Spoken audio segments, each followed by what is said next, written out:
ஹரி ஓம். அனைவருக்கும் நமஸ்காரங்கள். இந்த இரண்டாவது அந்தர்யோகத்தில் ஸ்ரீமத் பகவத்கீதையின் 2வது அத்தியாயத்தின் சாரத்தை பார்க்க இருக்கின்றோம். ஒரு அந்தர்யோகத்தில் ஒரு அத்தியாயத்தை பற்றிய சாரம், அதை பற்றிய விஷயங்கள், அதனுடைய சுலோகத்தை பாராயணம் பண்ணுறது எல்லாம் சொல்கிறோம். அப்படி முதல் அத்தியாயம் ஏற்கனவே போன அந்தர்யோகத்தில் அதனுடைய சாரத்தையும் சொல்லியாச்சு, முகவரையும் சொல்லியாச்சு, முதல் அத்தியாயத்தின் சாரத்தையும் சொல்லியாச்சு. இப்போ புதுசாக சில பேர் வந்திருக்கிறீங்க, சுருக்கமாக ஒரு 10 நிமிஷத்துக்குள்ளே சொல்கிறேன், அவ்வளோதான். ஏன்னா அது 14 மணி நேரம் பேசியிருக்கு, வேணுமா ரெக்கார்ட் பண்ணது கூட இருக்குது, அதை பார்த்து கேட்டுக்கலாம். பகவத்கீதைங்கிறது நம்மளுடைய வேதத்தினுடைய சாரம்.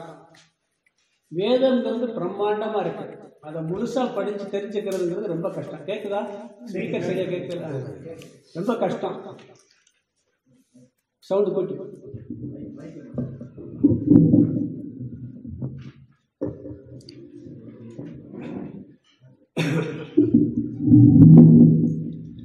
முழுசாக தெரிஞ்சுக்கிறதுங்கிறது கஷ்டம், வேதத்தை படிக்கிறதுங்கிறது. அதனால பகவத்கீதை அதனுடைய சாரம். மகாபாரத கதைகளை தெரிஞ்சுக்கிட்டாலே வேதத்தை தெரிஞ்சுக்கிட்டது மாதிரி தான். அது பெருசு, அது 1,00,000 ஸ்லோகம் இருக்கு மகாபாரத கதை. அதுலேயே நம்மளுடைய வாழ்க்கை தத்துவங்கள் எல்லாம் அடங்கியிருக்கு.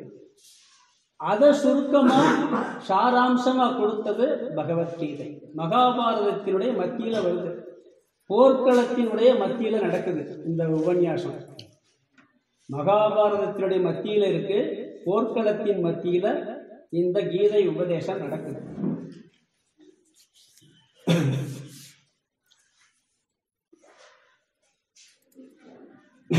இதுல என்ன விஷயம் இருக்குன்னு சொன்னா, சில பேர் சொல்லுவாங்க சண்டை போடுறதுக்காக தூண்டி இருக்கு, போர் செய்ய சொல்லுது, கர்மயோகம் சொல்லியிருக்கு, பக்தி யோகம் சொல்லியிருக்கு, இப்படி நிறைய சொல்லுவாங்க. ஒரே வார்த்தையில சொல்லணும்னா, மனிதனுடைய துயரத்தை நீக்குவது எப்படின்னு தான் சொல்லியிருக்கு. எல்லா மனுஷனுக்கு என்ன பிரச்சனைனா கஷ்டப்படாம வாழணும், அதுதான் எல்லா மனுஷனுக்கும் தேவை. அதுக்கு பல காரணங்கள் இருக்கு. கஷ்டத்துக்கு எத்தனையோ காரணங்கள் இருக்கு. பணம் இல்லைன்னு கஷ்டம், சாப்பாட்டுக்கு இல்லைன்னு கஷ்டம், அப்போ பணம் வந்தால் கஷ்டம் போயிடும், இன்னொரு கஷ்டம் வரும். உடல் ஆரோக்கியம் இல்லைன்னு கஷ்டம், அந்த கஷ்டம் ஆரோக்கியம் வந்தால் போயிடும். இப்படி பல கஷ்டங்கள் வருது. அந்த ஒவ்வொரு கஷ்டத்துக்கும் ஒரு சொல்யூஷன் இருக்கு, அதை வச்சா போயிடும். கீதை என்ன சொல்லுதுன்னா, எல்லாத்துக்கும் ஒரே காரணம்னு சொல்லு, பின்னாடி பார்க்க போகிறோம். அந்த ஒரு காரணத்தை நீக்கிட்டா எல்லா கஷ்டமும் போயிடுமா. அதுக்காக பகவத்கீதை முக்கியமான காரணம் துயரத்தை நீக்குவது, பகவத்கீதையினுடைய நோக்கம். பிறகு இதில் பகவத்கீதையில் 3 பிரிவா விஷயங்கள் சொல்லப்பட்டிருக்கு. முதல் 6 அத்தியாயங்களில் கர்மயோகம், நாம் எப்படி செயல்படுவதுன்னு சொல்லப்பட்டிருக்கு. நம்மை பற்றி சொல்லுகிறது, ஆத்மானா என்ன, இந்த உயிர்னா என்ன, உடம்புனா என்ன அப்படின்னு சொல்லப்பட்டிருக்கு. மனிதனுடைய சுயமுயற்சி எவ்வளவு தேவை, மனிதனுடைய சுயமுயற்சி கட்டாயம் தேவை, அதை பற்றியும் சொல்லப்பட்டிருக்கு. நாம் முயற்சி பண்ணணும். இந்த 3 முதல் 6 அத்தியாயம், எல்லா அத்தியாயங்களும் எல்லா விஷயங்களும் கலந்து வரும். முக்கியமாக சொல்லப்பட்டிருக்குது இப்படி இந்த 3 விஷயங்கள் முதல் 6 அத்தியாயத்தில். 2வது 6 அத்தியாயத்தில் பக்தி யோகம் சொல்லப்பட்டிருக்கு. பக்தியை பற்றி சொல்லுது. இறை தத்துவம், கடவுள்னா யாரு, கடவுள்னா என்ன, அதை பற்றி சொல்லப்பட்டிருக்கு. என்னதான் சுயமுயற்சி இருந்தாலும் கடவுளுடைய அனுகிரகம் இல்லைன்னா ஒன்றும் ஆகாது. அதனால கடவுளுடைய அனுகிரகத்தின் முக்கியத்துவம் சொல்லப்பட்டிருக்கு 2வது 6 அத்தியாயத்தில். 3வது 6 அத்தியாயத்தில் ஞான யோகம், தத்துவ விஷயங்கள், ஞான யோகம் முக்கியமாக சொல்லப்பட்டிருக்கிறது. அதில் கடவுளுக்கும் நம்மளுடைய ஜீவனுக்கும் உள்ள சம்பந்தம், ஐக்கியம் சொல்லப்பட்டிருக்கு. பிறகு நற்பண்புகள், எது நல்ல குணம், எது கெட்ட குணம், எந்த குணத்தை நீக்கணும், எந்த குணத்தை வச்சுக்கணும், இப்படி கடைசி 6 அத்தியாயம் 3 பகுதிகளாக கீதையில் சொல்லப்பட்டிருக்கு. எல்லாத்துக்கும் நோக்கம் துயரத்தை நீக்குவது, நாம் வாழ்க்கையில் எப்படி வாழ வேண்டும், எப்படி வாழக்கூடாது, அதைத்தான் கீதை சொல்லியிருக்கு. முக்கியமான பலன் துயரமில்லா வாழ்வுதான். இந்த கீதை என்ன பண்ணும் சொன்னால், வெளியே வரக்கூடிய கஷ்டங்களை முழுசாக நீக்கும்னு சொல்ல முடியாது. அதுவும் நீங்கும்.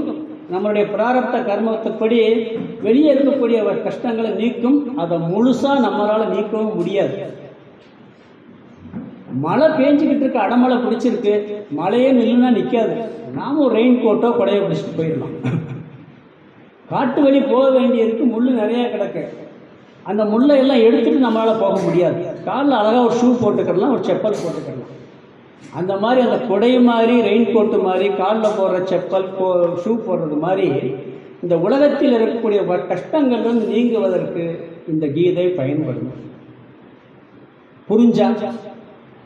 புரியலன்னா என்ன? புரியலன்னா புண்ணியம் கிடைக்கும். நிறைய புண்ணியம் உண்டு. சும்மா படித்தாலே இது புண்ணியம் இருக்குது. அனுபவிச்சிருக்கேன் நான். புரியாமல் படித்த காலத்திலே அனுபவிச்சிருக்கேன். கேட்டாலும் சொல்லுவாங்களோ, அப்போ கேட்டேன் பாருங்க, கூடயே பார்த்துக்கிட்டே, அதுக்கே ஒரு புண்ணியம் இருக்குது. ஏன்னா கீதை ஒரு அற்புதமான பகவான் கிருஷ்ணரால் அருளப்பட்ட ஒன்று. அதனால் புண்ணியம் கட்டாயம் இருக்குது. இதெல்லாம் விரிவாக சென்ற வகுப்பில் நிறையா சொல்லியிருக்கேன். இப்போ சுருக்கமாக சொல்லியிருக்கேன். பிறகு முதல் அத்தியாயத்தினுடைய பெயர் அர்ஜுன விஷாத யோகம். அர்ஜுன விஷாத யோகம்னா அர்ஜுனனுடைய துக்கத்தை பற்றிய தலைப்பு. அர்ஜுனுடைய துக்கம் மட்டும் இல்லை, நம்மளுக்கு எப்படி துக்கம் வருதோ அதான். அர்ஜுனன் மூலமாக துக்கம் அவனுக்கு எப்படி வந்துச்சுன்னு பார்க்குறான். நம்மளுக்கும் பல விதங்களில் வரல. ஆனால் முக்கியமாக எப்படி வந்துச்சு, நீக்க முடியாத துக்கம் எப்படி வந்துச்சுங்கிறத முதல் அத்தியாயம் விரிவாக சொல்லுது. அதுக்கு பேர் விஷாதம்னா துக்கம்னு அர்த்தம். அர்ஜுன விஷாதம் அர்ஜுனனுடைய துக்கத்தை பற்றிய தலைப்பு. யோகம்னா தலைப்புன்னு ஒரு அர்த்தம் இருக்கு, முன்னேற்றுவதுன்னு அர்த்தம்.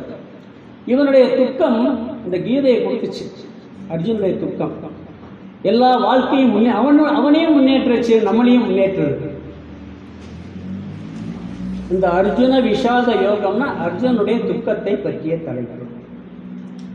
இந்த முதல் அத்தியாயத்தில் கதை தான் ஃபஸ்ட்டு வருது.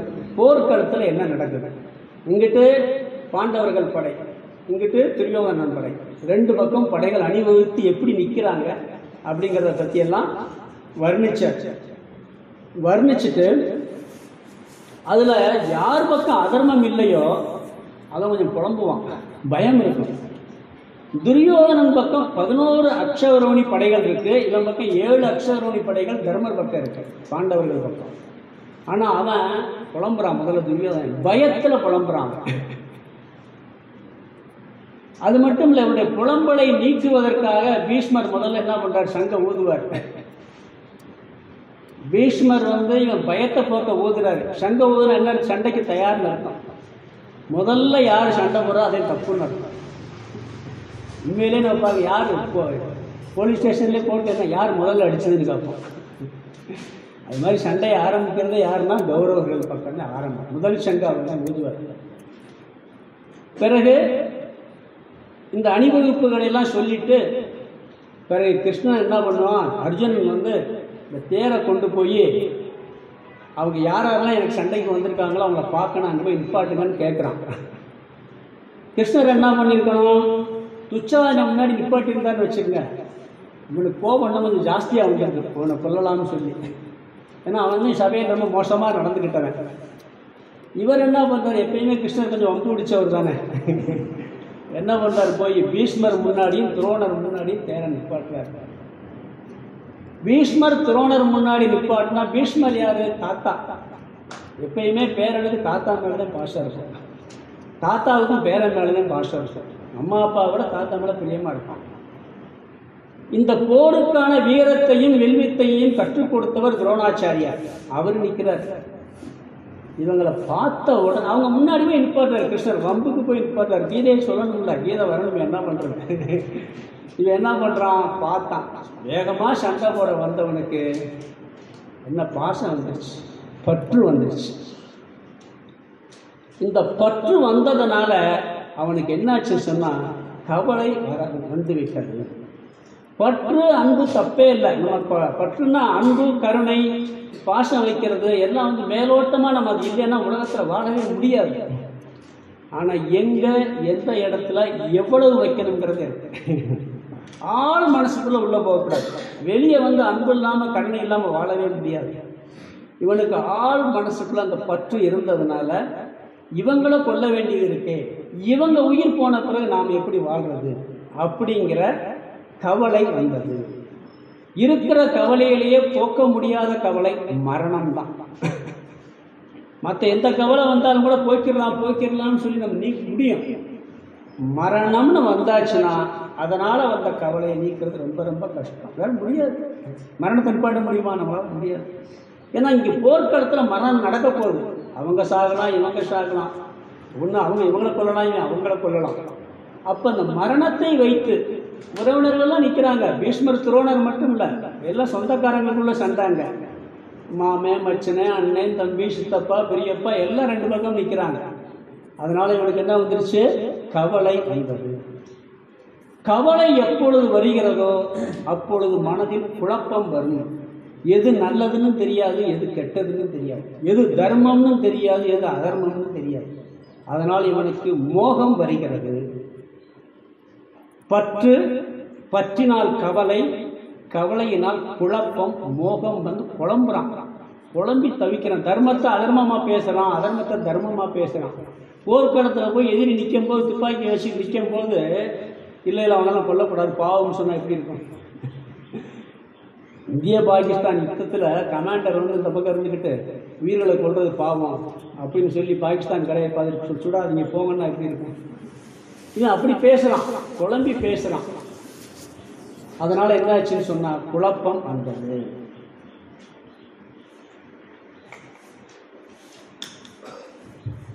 சோகம், சோகத்திற்கு காரணம் பற்று. சோகத்தின் விளைவு மயக்கம், குழப்பம். ஒரு தெளிவில்லாத நிலை ஏற்பட்டு சண்டை போட மாட்டேன்னு சொல்லி உட்காந்துடலாம். இதே முதல் அத்தியாயம், வேறு ஒன்றும் கிடையாது. முதல் அத்தியாயத்தில் என்னென்னா பற்று, கவலை, மயக்கம். முதல்ல போர்க்கள அணிவகுப்பு எப்படின்னு சொல்கிறாரு. முதல்ல சண்டை ஆரம்பித்தது அவங்க தான். சண்டை ஊதுறாரு, எல்லாரும் சண்டைகளை ஊதுறாங்க தயார்னு சொல்லி. இவனுக்கு பற்று வருது, பிறகு கவலை வருது, அதனால் மோகம் வருகின்றது. சண்டை போட மாட்டேன்னு சொல்லி வெள்ளி அம்மியும் கீழே போட்டுட்டு பேசாமல் உட்காந்துடுறான். உடனே பகவான் 2வது அத்தியாயம் ஆரம்பிக்கிறார். இந்த அத்தியாயத்திற்கு பெயர் சாங்கிய யோகம். சாங்கிய யோகம்னா, சாங்கியம்னா ஆத்ம ஞானம் அர்த்தம். தன்னை பற்றிய அறிவு, நம்மை பற்றிய அறிவு, ஆத்ம ஞானத்தை பற்றிய அறிவு. சாங்கிய யோகம்னா தன்னை பற்றிய அறிவை விளக்கும் தலைப்பு, ஆத்ம ஞானத்தை விளக்கும் தலைப்பு. இதில் எல்லா விஷயமும் வருது, இருந்தாலும் முக்கியமாக ஆத்ம ஞானம். தன்னை பற்றிய அறிவினால் தன்னை உயர்த்துவது. யோகம்னா தலைப்புன்னு பேர், உயர்த்துவதுன்னு பேர். இந்த அத்தியாயத்திற்கு பெயர் உபக்கிரம அத்தியாயம் சொல்லுவாங்க. எப்படின்னா, தலைப்பு செய்தி வாசிக்கிற நியூஸ் பார்க்குறான், முதல்ல என்ன சொல்லுவாங்க? தலைப்பு செய்திகள் அல்லது முக்கிய செய்திகள் சொல்லுவான். தலைப்பு செய்திகள் அல்லது முக்கிய செய்திகள்.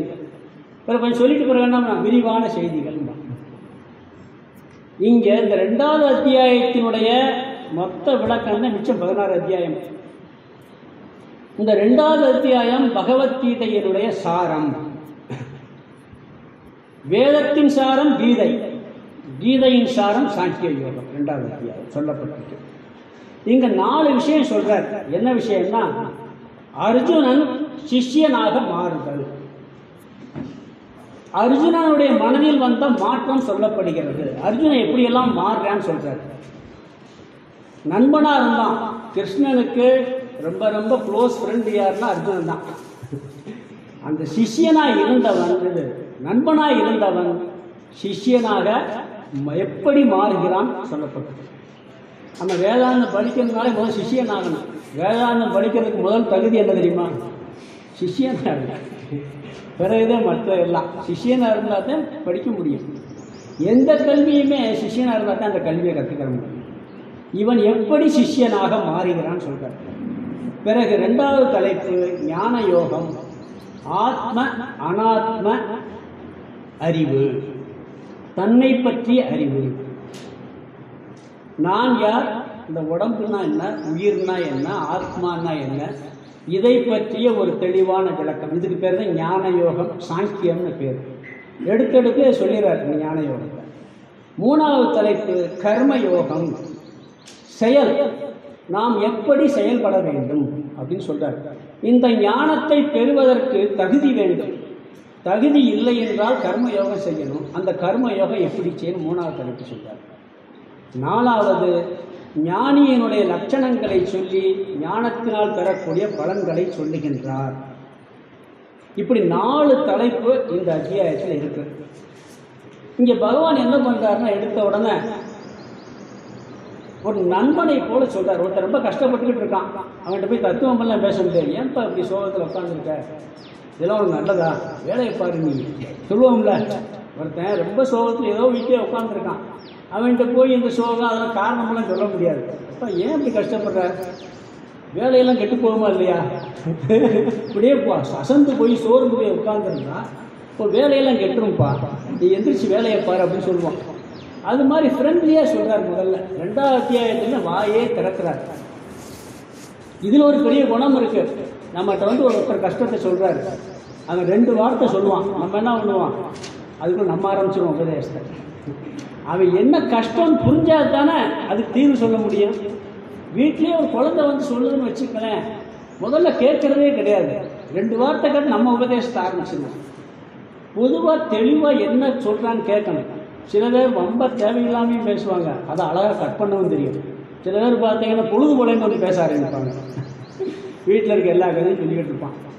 அதெல்லாம் நம்ம கேட்க முடியுமா? ஒரு பிரச்சனைன்னு ஒருத்தர் சொன்னார்னா அதை பொறுமையாக கேட்கணும், யாராக இருந்தாலும். இது ஒரு பண்பு கிருஷ்ணன் பண்ணுறாருங்க. அழகாக அமைதியாக உட்கார்ந்து முதல் அத்தியாயத்தில் வாயை திறக்கவே இல்லை. அர்ஜுனன் என்னென்ன புலம்புறானா புலம்பி தரட்டுன்னு விட்டார். 2வது அத்தியாயத்தில் லேசாக ஒரு சொல்கிறார். சொன்ன உடனே அவன் வந்து அதுக்கு பிறகு சிஷ்யனாக மாறுறான். அதுக்கு முன்னாடி நாம் ஒரு சில கருத்துக்கள் பார்க்கணும். இப்போ சொன்னது மாதிரி இவன் துயரப்பட்டு உட்காந்துருக்கான். இவர் என்ன சொல்கிறாருன்னு சொன்னால், நீ வந்து இந்த மனச்சோர்வை அடைஞ்சு உட்காந்துருக்க, இது புகழையும் தராது சொர்க்கத்தையும் தராது, உனக்கு நல்ல விதியும் கிடைக்காது, அழி மாதிரி இருக்க, எந்திரிச்சு சண்டை போடுன்னு சொல்லி பார்க்குறாரு. இவன் கொஞ்ச நாள் அழியாக இருந்தான் அர்ஜுனன், 1 வருஷம் இந்த அஞ்ஞாத வாசத்தில். அப்போ என்ன அதோடு சொல்லி முடிச்சிடுறாரு. பிறகு இவன் சிஷ்யனாக மாறுகின்றான். இங்கே முதல்ல நாம் ஒரு விஷயத்தை பார்க்கணும். எப்படின்னா, துயரத்துக்கு பல காரணம் இருக்கு. மேலோட்டமான காரணம் பல காரணம் இருக்கு. அடிப்படையான காரணம் ஒரே காரணம் இருக்கு. நம்மளுடைய லட்சியம் எடுத்துக்கிட்டீங்கன்னு வச்சுக்கோ, ஒரு வாழ்க்கையில் உனக்கு என்னப்பா லட்சியம், எனக்கு பணம் சம்பாதிக்கிறது, இல்லை நான் கலெக்டர் ஆகணும், டாக்டர் ஆகணும், அதாகணும், இதுதான் பல லட்சியம் இருக்கும். உண்மையான லட்சியம் என்ன தெரியுமா? சந்தோஷமாக இருக்கணும். மன அமைதி அதிகப்படுத்தி அமைதியாக சந்தோஷமாக இருக்கணும். இவர் என்ன நினைக்கிறாரு, பணம் கிடைச்சா அமைதியும் சந்தோஷம் வந்து நினைக்கிறாரு. ஒருத்தருக்கு பதவி கிடைச்சா அமைதியும் சந்தோஷம் வந்து நினைக்கிறாரு. ஒருத்தருக்கு உடல் ஆரோக்கியமாக இருந்தால் அமைதியும் சந்தோஷம் வந்து நினைக்கிறாரு. ஒருத்தருக்கு சொத்து நிறையா சேர்ந்தால் அமைதியும் சந்தோஷம் வந்து நினைக்கிறாரு. உண்மைதான். ஆனால் அப்போதைக்கு இருக்கும், அப்புறம் அடுத்த ஆரம்பிச்சு. இங்கே என்ன சொல்கிறாருன்னு சொன்னால், எல்லா துன்பத்துக்கும் காரணம், எல்லாருடைய லட்சியமும் என்னன்னா, எல்லாருடைய லட்சியமும் இன்பம்தான். ஆனால் இன்பத்துக்கு காரணமாக பல வச்சிருக்கோம் நாம. இங்கே என்ன சொல்கிறாருன்னு சொன்னால், அதே மாதிரி துன்பத்துக்கு காரணம் பல வச்சுருக்கோம். பணம் இல்லை, வசதி இல்லை, கார் இல்லை, பையன் சரியா இல்லை, அது சரியில்லை, பல காரணம் வச்சுருக்கோம். இங்கே என்ன சொல்கிறாருன்னா, எல்லா துன்பத்துக்கும் ஒரே காரணம் புத்தி இல்லைங்கிறார், அறிவில்லாததுங்கிறார். எதை பற்றி அறிவில்லாதது? தன்னை பற்றி அறிவில்லாததுன்னு சொல்கிறார். கஷ்டங்கிறது எல்லாருக்கும் இருக்கு, இல்லாத மனுஷனே கிடையாது. வாசல் தோறும் வேதனை இருக்கும் ஒரு பாடலே இருக்கு. அதனால எல்லாருக்கும் கஷ்டம் இருக்கு, அதை நீக்குவதற்கு இங்கு முயற்சி செய்கின்றார். எல்லா கஷ்டத்துக்கும் ஒரே காரணம் அறியாமை, அஞ்ஞானம். அப்போ அறியாமையை நீக்கினா கஷ்டம் போயிடுமா இல்லையா?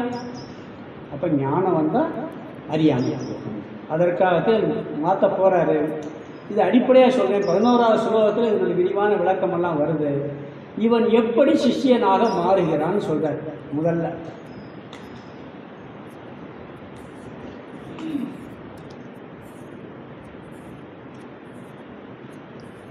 நம்ம மனசில் சிஷ்யனா மாறுறதுக்கு 4 மாற்றம் வேணும். ஒன்று, தன்னிடம் என்ன குறை இருக்கோ அதை முதல்ல நாம கண்டுபிடிக்கணும். சில பேருக்கு தான்கிட்ட குறையே தெரியவே தெரியாது. தான்கிட்ட என்ன குறை இருக்குன்னே கண்டுபிடிக்க தெரியாது. கண்டுபிடிச்சா மட்டும் பத்தாது, அதை நீக்க நாம முயற்சி பண்றோம், நீங்களை. அப்ப என்னால நீக்க முடியாதுன்னு தெரிஞ்சுக்கிறோம். நாம ஓரளவுக்கு முயற்சி பண்ணுவோம். ஒரு நோய் வருது, ஏதோ தலைவலி மாத்திரை வாங்கி சாப்பிடுவோம், காய்ச்சல் மாத்திரை வாங்கி சொல்லிட்டு மாத்திரை வாங்கி சாப்பிடுவோம். ஒரு அதில் நீங்களும் டாக்டர்கிட்ட போகணும்னு நினைப்போம்.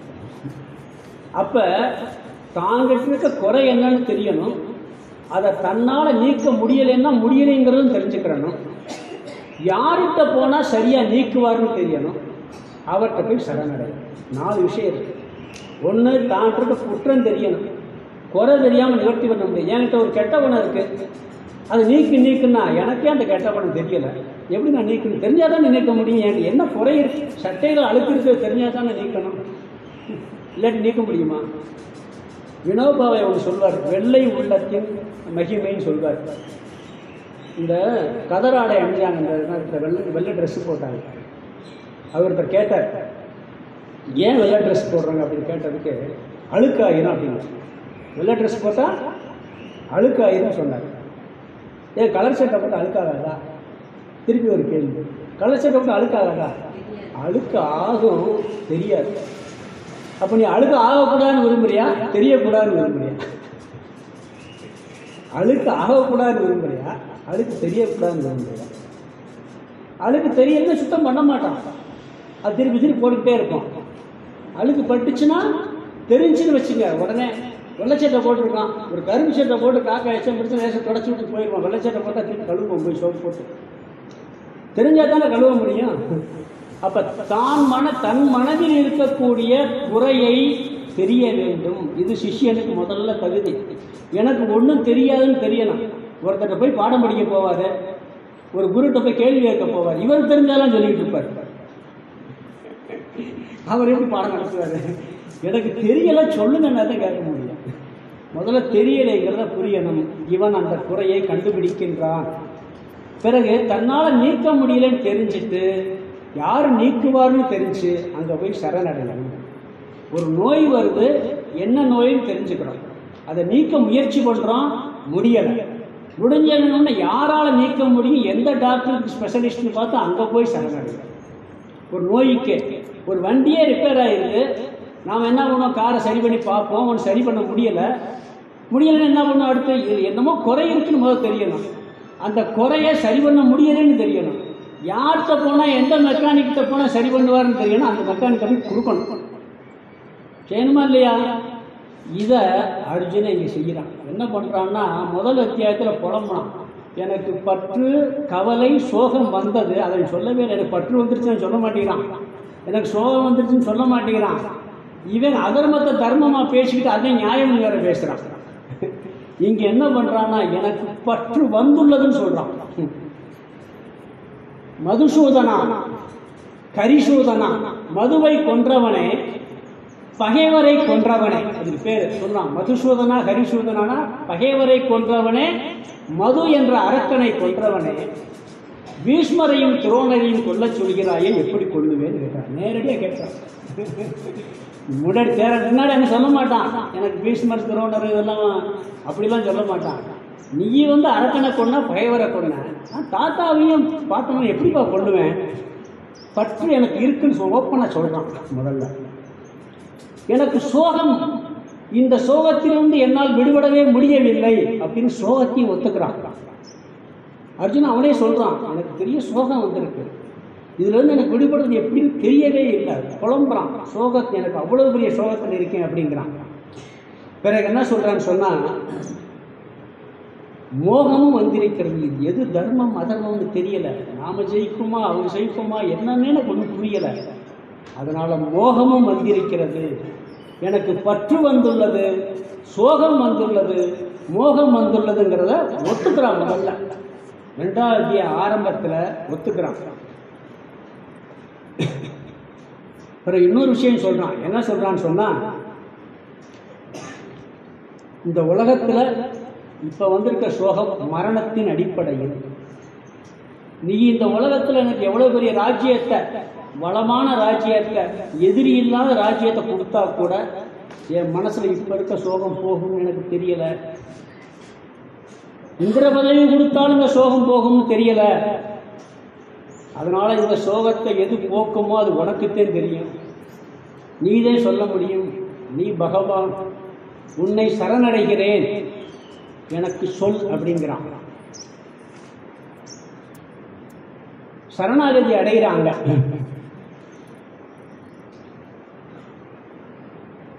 எப்பயுமே தத்துவ விஷயத்தை மட்டும் கேட்காம சொல்லக்கூடாது. இவன் கேட்குறான், அதனால சொல்லக்கூடாது. சில பேர் சொல்லுவாங்க, ஏன் பீமனுக்கு சொல்லலை, அவர் ஏன் தர்மனுக்கு சொல்லலை, ஏன் அப்படின்னு கேட்பாங்க. துரியோதனை கேட்டாலும் சொல்லியிருப்பார், முறையாக கேட்டுருந்தான். அர்ஜுனன் கேட்டான், சொல்லிட்டார். பிறகு சிஷ்யனாகுவதற்கு இன்னொரு தகுதி வேணும். ஆணவம் அழிய வேண்டும், பணிவு வேணும். இவன் என்ன சொல்றான்னா, நான் பிச்சை எடுத்து உண்பதற்கு கூட தயாரில்லை. இந்த பிச்சை எடுக்கிறதுக்கு வாழ்க்கையில் சாப்பாட்டுக்குள்ளேன்னு பிச்சை எடுக்கிறது தான் இழிவான ஒரு நிலை. சொல்லுவாங்க, இந்த இப்படி வாழ்றதுக்கு நான் பிச்சை எடுத்து சாப்பிட்டு போயிடலாம். சாதாரணமாக சொல்லுவாங்க, நீ இப்படி வாழ்றது பிச்சை எடுத்துட்டு போய் திட்டுறது உண்டு. ஏன்னா அடுத்த இழிவான நிலையை சொல்றது உண்டு. இவன் என்ன பிறகு பிச்சை எடுக்கிறதுங்கிறது உயர்ந்த மனநிலையும் ஒன்று பொருட்களை பிடிக்கும். எப்படின்னா ஆணவத்தை அழிக்கும். சாப்பாட்டுக்கு இல்லை, வழி இல்லைன்னு பிச்சை எடுக்கிறது இழிவு. ஒரு ஆசிரமத்தில் போய் சேர்ந்தா ஒரு பிரம்மச்சாரிக்கு அந்த காலத்தில் முதல்ல கொடுக்குற ட்ரைனிங் என்ன தெரியுமா, போய் பிச்சை எடுத்துட்டு வரணும் அனுப்பாங்க, தட்டை கொடுத்து. ஏன்னா அந்த ஆணவமெல்லாம் அழிஞ்சு போயிடும். நம்ம பண்பாட்டிலே ஒரு அழகான பழக்கம் இருக்குது. இந்த காலத்தில் அப்படிலாம் பண்ணுறது இல்லை. தீச்சீட்டு எடுப்போம், பார்த்துருக்கீங்களா? காவடி எடுப்பாங்க, பிச்சை எடுத்து தீச்சட்டி எடுக்கிறது, பிச்சை எடுத்து காவடி எடுத்து. பெரிய கோடீஸ்வரனாக இருப்பார், பெரிய எஸ்டேட்லாம் இருப்பார். தெருவில் போய் தட்டை எடுத்து பிச்சை எடுத்துகிட்டே வருவாங்க, ஒரு காவடி கொடுத்து வருவார். தீச்சீட்டு எடுத்துக்கிட்டு இருப்பாங்க. என்ன அர்த்தம் சொன்னால், என்ன கோடீஸ்வரனாக இருந்தாலும் அந்த பிச்சை எடுக்கும்போது ஒரு தாழ்வு மனப்பான்மை, ஒரு பணிவு வரும் நம்மளுக்கு. விவேகானந்தர் ராமகிருஷ்ணனுடைய வாழ்க்கையில் பார்த்தீங்கன்னா, ராமகிருஷ்ணர் இறந்த பிறகு விவேகானந்தருடைய சிஷியர்கள்லாம் துணி கூட இல்லாமல் கவிழ்கணத்தை கட்டி ஒரு மண்டபத்தில் வந்து பிச்சை எடுத்து சாப்பிட்டாங்க. இன்றைக்கி ராமகிருஷ்ண மடத்தில் வசதியாக இருக்கலாம், பிச்சை எடுத்தே சாப்பிட்டாங்க. ராமேந்திரம்பட்டியில் ஒரு பெரிய டிஎஸ்பி சுப்பிரமணியம் ஒருத்தர் இருந்தார், பெரிய கோடீஸ்வரர், எஸ்டேட் நிறையா இருக்குது. கம்பத்தில் நுழையக்கூடிய இந்த ஆஸ்பத்திரிக்கு இடம் கொடுத்ததே அவர் தான். இன்றைக்கெல்லாம் எத்தனை கோடி கொடுத்து தெரியாது, 200-300 கோடிக்கு மேலே வரும். அவர் தேனிக்கு வருவார், தேனி ஆசிரம ட்ரஸ்டி. 10 நாள் சோழனா பையை போட்டுட்டு பிச்சை எடுத்து சாப்பிட்டு போயிட்டு பிச்சை எடுத்து சாப்பிட்டு வந்தார். ஒரு நாள் கூட பட்னியில் நல்ல சாப்பாடாக கிடச்சிச்சுன்னு. 10 நாள் வீட்டில் சொல்லாமல் போய் அது ஒரு அனுபவம் அவருக்கு கிடைச்சது. நம்ம அதனாலவே தீச்சட்டி எடுக்கிறது, இந்த காவடி எடுத்து பிச்சை எடுக்க பழக்கமே வச்சுருக்கோம். நான் இவன் என்ன சொல்கிறான், நான் பிச்சை எடுக்கக்கூட தயார்னு சொல்லும் பொழுது இவனுடைய எவ்வளோ பெரிய வீரன், எவ்வளவு ஒரு ஆணவத்தில் இருந்தவன், இவனை ஜெயிக்கவே முடியாது அர்ஜுனன். ஒரு ராஜா இவங்களை கொள்றது பிச்சை எடுத்து கூட சாப்பிட்றேன்னு பணிவினுடைய உச்சத்துக்கே வர்றான். அது மட்டும் இல்லை, எனக்கு இந்த ராஜ்யம் வேண்டாம், இந்த வெற்றி வேண்டாம், வைராக்கியம் வருது. பிறகு சொல்கிறான், இதில் விவேகம் வருது, எனக்கு இதெல்லாம் தெரியலை, இதில் சரியது தப்பதுன்னு தெரியலைங்கிற புத்தியும் வருது. இந்த மூன்று இவனுக்கு வருது. நசிகேதன் இவன் கடோபனிஷத்தில் ஒரு மந்திரம் ஒன்று இருக்கு, அது சும்மா சிம்பிளாக சொல்கிறேன். நசிகேதனுங்கிறனா அவங்க ராஜா யாகம் பண்ணுறார் சொர்க்கத்துக்காக. அந்த யாகத்தில் செய்யக்கூடாதெல்லாம் பண்ணுவார், தானம் பண்ணணும். இவர் என்ன பண்ணுவார், தேவையில்லாத தானம் பண்ணுவார். நசிகேதன் சின்ன பையன், அப்பா தப்பாக பண்ணிக்கிட்டு இருக்காரு யாகத்தைன்னு சொல்லிட்டு அவரை புரிய வைக்கிறதுக்காக என்ன எல்லாத்தையும் தானம் பண்ணுங்க, என்ன யாரும் தானம் பண்ணுங்கன்னு கேட்பான். உடனே யமனுக்கு தானம் பண்ணிடுவான்னு யாகசாலையில் சொல்லிடுவார். உடனே அங்கே போயிடுவான், யமலோகம் போயிடுவான். அங்கே யம தர்மராஜா இல்லை, அவுட் ஆஃப் ஸ்டேஷன். சும்மா கதை, எப்படி போனேன் என்ன, அதெல்லாம் அந்த காலத்தில் சில விதிகள் இருக்குது. தாத்பரியத்தை மட்டும் புரிஞ்சுக்கணும். வெளியே நிற்கணும், ஒரு 3 வரம் தர்றேன் பாரு, 3 வரம் தர்றேன் கேளு, 3 நாள் நீ வெயிட் பண்ண அப்படிங்கும் போது முதல்ல என்ன கேட்பேன், எங்கள் அப்பா தப்பாக யாகம் பண்ணிட்டாரு, அதனால் அவருக்கு அந்த யாகத்துடைய பலன் கிடைக்கிறதுக்கு அப்பாவுக்காக ஒரு வரம், குடும்பத்துக்காக. பிறகு நான் போன அவங்களாம் ஏற்றுக்கிறேன்னு சொல்லுவான், அது ஒன்று கேட்பான். 3வது கேட்பான், இறந்த பிறகு மனுஷன் என்ன ஆகுறான்? இறந்த பிறகு மனிதன் என்னவாகின்றான்னு கேட்பான். அதை கேட்காத, உனக்கு இந்த ராஜ்யத்தை பூரா தர்றேன் அப்படின்னா. என்ன கொடுத்தாலும் எனக்கு மரணம் வருமா வராதான்னா வரும், அதை சொல்லுங்க அப்படின்னா. இல்லை உனக்கு நீண்ட ஆயுள் தர்றேன் அப்படின்றாங்க. சரி எவ்வளோ ஆயுள் கொடுப்பீங்க? 10 கோடி வருஷம் கொடுப்பீங்களா? கொடுத்துட்டு போங்க. 10 கோடி வருஷம் கழிச்சு இறந்தான் ஆகணும், அதை சொல்லுங்கம்மா. என்னென்னமோ தருவார், உனக்கு ராஜ்யம் தர்றேன், அது தர்றேன், இந்திர பதவி தர்றேன், எது கொடுத்தாலும் இந்திரனுக்கு ஆயுள் உண்டு. இறந்த பிறகு என்ன சொல்லுங்கம்மா? இதுதான் வைராக்கியம். எதுவும் வேண்டாம், இதை சொல்லுங்கன்னு சொன்னது மாதிரி அர்ஜுனன் சொல்றான், இந்த ராஜ்யம் வேண்டாம், பலமான ராஜ்யம் கொடுத்தாலும் வேணாம், இந்திர பதவி வேணாம், என் மனசுல இப்ப இருக்கக்கூடிய துயரத்துக்கு வழி சொல்லுங்கன்னு சொல்லி சரணாகதி அடைகின்றான். இங்கதான் சரணாகதி அடையிறது இவனுடைய முதல் டாபிக். அர்ஜுனன் நண்பனாக இருந்தவன் சிஷ்யனாக மாறுகின்றான். உடனே என்ன பண்றாரு? அவரு உபதேசத்தை ஆரம்பிக்க போறாரு.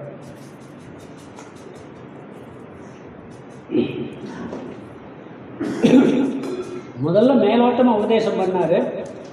ஒரு அர்ஜுனன் பற்ற ஒத்துக்கிட்டான், சோகத்தை ஒத்துக்கிட்டான், மோகத்தை ஒத்துக்கிட்டான், பணிவோட கேட்கிறான், ஆணவமெல்லாம் இல்லாம கேட்கிறான், சரணடைகிறான், உபதேசத்தை ஆரம்பிக்கின்றார். எப்படி ஆரம்பிக்கிறாரு? புன்முறுவல் பூத்தவராய் ஆரம்பிக்கின்றார். இதில் ஒரு தாற்பயம் சொல்லுவாங்க, ஒரு மனசுல அமைதியும் ஆனந்தமும் இருந்தாலும் புன்சிரிப்பு வரும். இவருக்கு எப்பயுமே அமைதியும் ஆனந்தம் இருக்கும். போர்க்களத்துல தங்கை மகன் அபிமன்யு இறக்கும் போது கூட லேசா சிரிச்சுக்கிட்டே இருப்பார் கிருஷ்ணர். எப்பயுமே அமைதி. ராமர் அப்படி இல்லை, ராமர் மனித அவதாரம், அழுவார். கிருஷ்ணன் பூரண அவதாரம், அதனால அது எப்பயுமே புன்சிரிப்போட இருப்பான். இங்கே புன்சிரிப்போட உபதேசத்தை ஆரம்பிக்கின்றார். அது மட்டும் இல்லை, ஒரு குழந்தை ஒரு பலூன் உடஞ்சி வச்சுன்னு அழுகுது, என்ன செய்வோம்? அதை சமாதானம் பண்ண நம்ம கஷ்டமா? அது அழுக, நம்ம லேசாக சிரிப்பான், சிரிச்சுக்கிட்டே சொல்லுவோம் லேசாக. அது மாதிரியான ஈஸியான விஷயம். இவருக்கு இவனுடைய துக்கமெல்லாம் சாதாரண விஷயம். ஈஸியாக உன்னை மேலே எடுத்துருவேன்னு சொல்லி லேசாக சிரிச்சுக்கிட்டே இவர் சொல்கிறாராம். அதனால் என்ன சொல்கிறாருன்னு அடுத்து உபதேசத்தை ஆரம்பிக்கின்றார். ஆரம்பிக்கும் போதே என்ன சொல்கிறாருன்னு சொன்னால், வாழ்க்கையினுடைய லட்சியம் என்ன, அதை அடைய சாதனை என்னன்னு சொல்கிறார். மனிதர்கள் மட்டுமல்ல, எல்லா உயிருக்கும் ஒரே லட்சியம், துன்பமில்லா வாழ்வு. இது எல்லாருக்கும் தெரிஞ்ச விஷயம்தான். ஆனால் அதை அடைய வழி யாருக்கும் தெரியாது. எல்லாருக்கும் ஒரே லட்சியம், துன்பமில்லா வாழ்வு, சந்தோஷமாக இருக்கணும். இது எல்லாருக்கும் தெரிய லட்சியம். இதை அடைவதற்கு ஞானம்தான் வேணுங்கிறது யாருக்குமே தெரியாது. இந்த ஞானத்தை அடைவதற்கு பல சாதனை இருக்குது. பக்தி இருக்குது, எல்லாம் இருக்குது, தவம் இருக்குது, ஜபம் எல்லாம் பண்ணுவோம். ஆனால் இறுதியான சாதனை ஞானம் அப்படின்னு சொல்றாரு. அந்த ஞானம் வந்தால் அஞ்ஞானம் போகும், துயரம் போகும் என்ற கருத்து சொல்லப்படுகிறது. முதல்ல என்ன சொல்றாருன்னு சொன்னா, இந்த ஆத்ம தத்துவத்தை சாரம், கஷ்டமான போஷன், ஞான யோகம், இது கொஞ்சம் சிரமமான விஷயம். அது புரிகிறது. இதுக்கு பிறகு கர்மயோக ஆரம்பிப்பார். புரிகிற அளவுக்கு கேளுங்க. ஏன்னா எடுத்தெடுப்புலே ஹையஸ்ட் ஆரம்பிச்சிடாரு. எதை பற்றிய ஞானம் வந்தா துக்கம் போகும் சொன்னால், தன்னை பற்றிய ஞானம்ங்கிறார். தன்னை பற்றிய ஞானம். உன்னை நீ அறிஞ்சேன்னு சொன்னா உனக்கு துக்கம் எல்லாம் போயிருந்தார். உன்னை நீ அறிந்தாயாகில் உனக்கொரு கேடும் இல்லை, என்னை நீ கேட்பாயாகில் ஈது உபதேசித்தனேன்னு சொல்லி கைவல்லியன் ஒரு பாட்டு சொல்றாரு. நீ உன்னை அறிஞ்சுக்கிட்டேன்னா உனக்கு ஒரு கேடு வராதுங்கிறார். சிஷ்யன் கேட்கிறான், என்னைத்தான் சடனாய் உள்ளது எண்ணி சொன்னீர் ஐயா, தன்னைத்தான் அறியாமாந்தர் தரணியில் ஒருவர் உண்டோ? உங்களை அறிஞ்சா துக்கம் போ நான் சொல்றேன். என்ன உங்களுக்கு திரு பிடிச்சிக்கிச்சா? எங்களுக்கு தெரியாதா? இப்படிதானே கேள்வி கேட்போம். என்ன எனக்கு தெரியாதான்னு கேள்வி கேட்போமா இல்லையா? உண்மையிலே தெரியல. மேலோட்டமா நம்ம யாருன்னு தெரிஞ்சிருக்கிறோம், அடிப்படையில் தெரியல. பழைய சினிமா பாட்டு ஒன்று இருக்கு, எல்லாரும் கேட்டிருப்பீங்க, எம்ஜிஆர் பாட்டு. உன்னை எறிந்தால் நீ உன்னை எறிந்தால் உலகத்தில் போராடலாம், உயர்ந்தாலும் வாழ்ந்தாலும் தலை வணங்காமல் நீ வாழலாம்ங்கிறார். நீ எவ்வளவு உயர்ந்த நிலை அடைஞ்சாலும் சரி, தாழ்ந்த நிலை அடைஞ்சாலும் சரி, நிம்மதியாக சந்தோஷமாக இருக்க முடியும். அந்த படத்தில் ஏதோ ஒரு வேறு சீன் வருது, ஆனால் கண்ணதாசன் வரிகள் அவ்வளோ அருமையான வரி. அப்போ நம்மை அறிய வேண்டும் அப்படிங்கிறதுக்காக உபதேசத்தை ஆரம்பிக்கின்றார். பொதுவாக இங்கே ஒரு வார்த்தை சொல்கிறார், நீ துயரப்படக்கூடாத விஷயத்துக்கு துயரப்படுற, ஞானியை போல பேசுகிற, ஞானி இருக்கிற விஷயத்துக்கோ நடந்து முடிஞ்ச விஷயத்துக்கோ கவலைப்பட மாட்டேங்கிறார். இதை எடுத்த உபதேசம். துயரப்படக்கூடாத விஷயத்துக்கு துயரப்படுகிறாய், ஞானியை போல் பேசுகிறாய், பண்டிதன் அர்த்தம், பண்டிதரை போல் பேசுகிறாய். உயிருடன் இருப்பவர்களுக்கோ இல்லாதவர்களுக்கோ ஞானிகள் துயரப்பட மாட்டார்கள். இப்போ ஒரு இடத்துல ஒரு குழந்தை பலூன் வச்சிருக்கு, அந்த பலூன் உடஞ்சி போகுது, குழந்தை அழுகுது. ஒரு பெரியவர் அதே பலூன் உடஞ்ச கழுதா எப்படி இருக்கும்? ஐயோ பலூன் உடஞ்சி வச்சு நம்ம அழுகிறோம்னு வச்சுக்கோங்க, எல்லோரும் என்ன கேள்வி தானே பண்ணுவாங்க. இவர் அர்ஜுனன் அப்படி சொல்கிறார், நீ பலூன் உடஞ்சதுக்கு அழுகிறது மாதிரி அழுகிறேங்கிறார். இந்த விஷயம் நீ சொல்கிற விஷயம் துயரப்படக்கூடிய விஷயம் இல்லை அப்படிங்கிறார். அதே நேரத்தில் ஒரு பெரிய வீட்டில் ஒரு துக்கமான வீடு, ஒரு சோகம், ஒரு மரணம் நடந்திருக்கு, எல்லாரும் அழுகிறாங்க, குழந்தை சிரிச்சுக்கிட்டே இருக்கும். இந்த குழந்தை அழுகாது, ஆனால் நாம் அழுகாம இருந்தால் தப்பு. நாமளும் சோகத்தோடு அங்கே இருக்கணும். எங்கே சோகம் இருக்கணும் அங்கே இருக்கணும், எங்கே சோகம் இல்லாமல் இருக்கணும் அங்கே சோகம் இல்லாமல் இருக்கணும். இங்கே என்ன சொல்கிறாருன்னா, ரெண்டே விஷயம் துக்கம் வருவதற்கு. ஒன்று கடந்த காலத்தை நினச்சி கஷ்டப்படுவோம், இல்லாட்டி இப்போ இருக்கிறத நினச்சி கஷ்டப்படுவோம். உண்மைதானே? அதை விட இன்னொன்று இருக்கு, எதிர்காலத்தில் என்ன நடக்கும்னே நம்மளுக்கு தெரியாது, அதை நினச்சி கஷ்டப்படுவோமா இல்லையா? இப்போ ஜோதிடரே ஒருத்தர் சொல்கிறாரு, பின்னாடி உனக்கு இப்படித்தான் நடக்கும்னு சொல்லி, உடனே என்ன பண்ணிடும்? கஷ்டம் வந்துடும். இல்லாட்டி இப்படி நடந்து போயிடுச்சேன்னு கஷ்டப்படுவோம், இப்போ நடக்கிறத நினச்சி கஷ்டப்படுவோம். ஒன்று ஞாபகம் வச்சுக்கோங்க, எதிர்காலம் நம் கையில் இல்லை. ஜோதிடம் உண்மை, மாற்றமெல்லாம் கிடையாது. ஆனால் அந்த ஜோதிடர்களுக்கே தெரியாமல் சில நேரத்தில் கண்ணை மறைச்சிடுவார் பகவான். உங்களுக்கு கடவுளுடைய அனுகிரகம் ரொம்ப இருக்குன்னு வச்சுக்கோங்க, அவர் சொல்லியிருப்பார், எப்படி நடந்துச்சுன்னே தெரியாது, மாறிடும். அதனால் எதிர்காலம் கடவுள் கையில். கடந்த காலத்தில் கரெக்டாக சொல்கிறாங்க சில பேர், எதிர்காலத்தில் சொல்கிறதுல மாறிடும், நிறைய பார்க்கலாம். ஏன்னா அது கடவுளுடைய கையில் இருக்குது. ஒருத்தருக்கு இன்னொன்று அதே மாதிரி டாக்டர் சொல்கிறாரு, உனக்கு இந்த நோய் உன்னை காப்பாற்றவே முடியாது, இதை பழைக்கவே முடியாதுன்னு சொல்லிடுறாரு. உனக்கு இவ்வளோ டைமெல்லாம் பிடிச்சிடுறாரு. பெரும்பாலும் அப்படி நடக்குது. மீறினது பார்த்துருக்கீங்களா இல்லையா? சாய்பாபாவும் சொல்லுவாங்க, எத்தனையோ பேருக்கு கைவிட்ட கேஸ் போயிருக்குன்னு சொல்லி. சேந்தமங்கலத்தில் நடந்துச்சு ஒரு விஷயம் சொல்லிடுறேன். நம்ம ஓங்கார சேவை குருவுடைய குரு சிவம் பிரகாச சுவாமிகள்னு சொல்லி சேந்தமங்கலம் மக்கள் தத்தாத்திரேயர் கோயில் இருக்காங்க. அங்கே ஒரு கேன்சர் பேஷண்ட், டாக்டர் ஒரு மாதத்தில் இறந்து போயிடுன்னு சொல்லிட்டார். சொல்லி வர்றாங்க. வந்தவொடனே அவர்கிட்ட என்ன அவங்க நிர்வாண சாமி, அப்போ இப்போ எல்லாம் கிடையாது.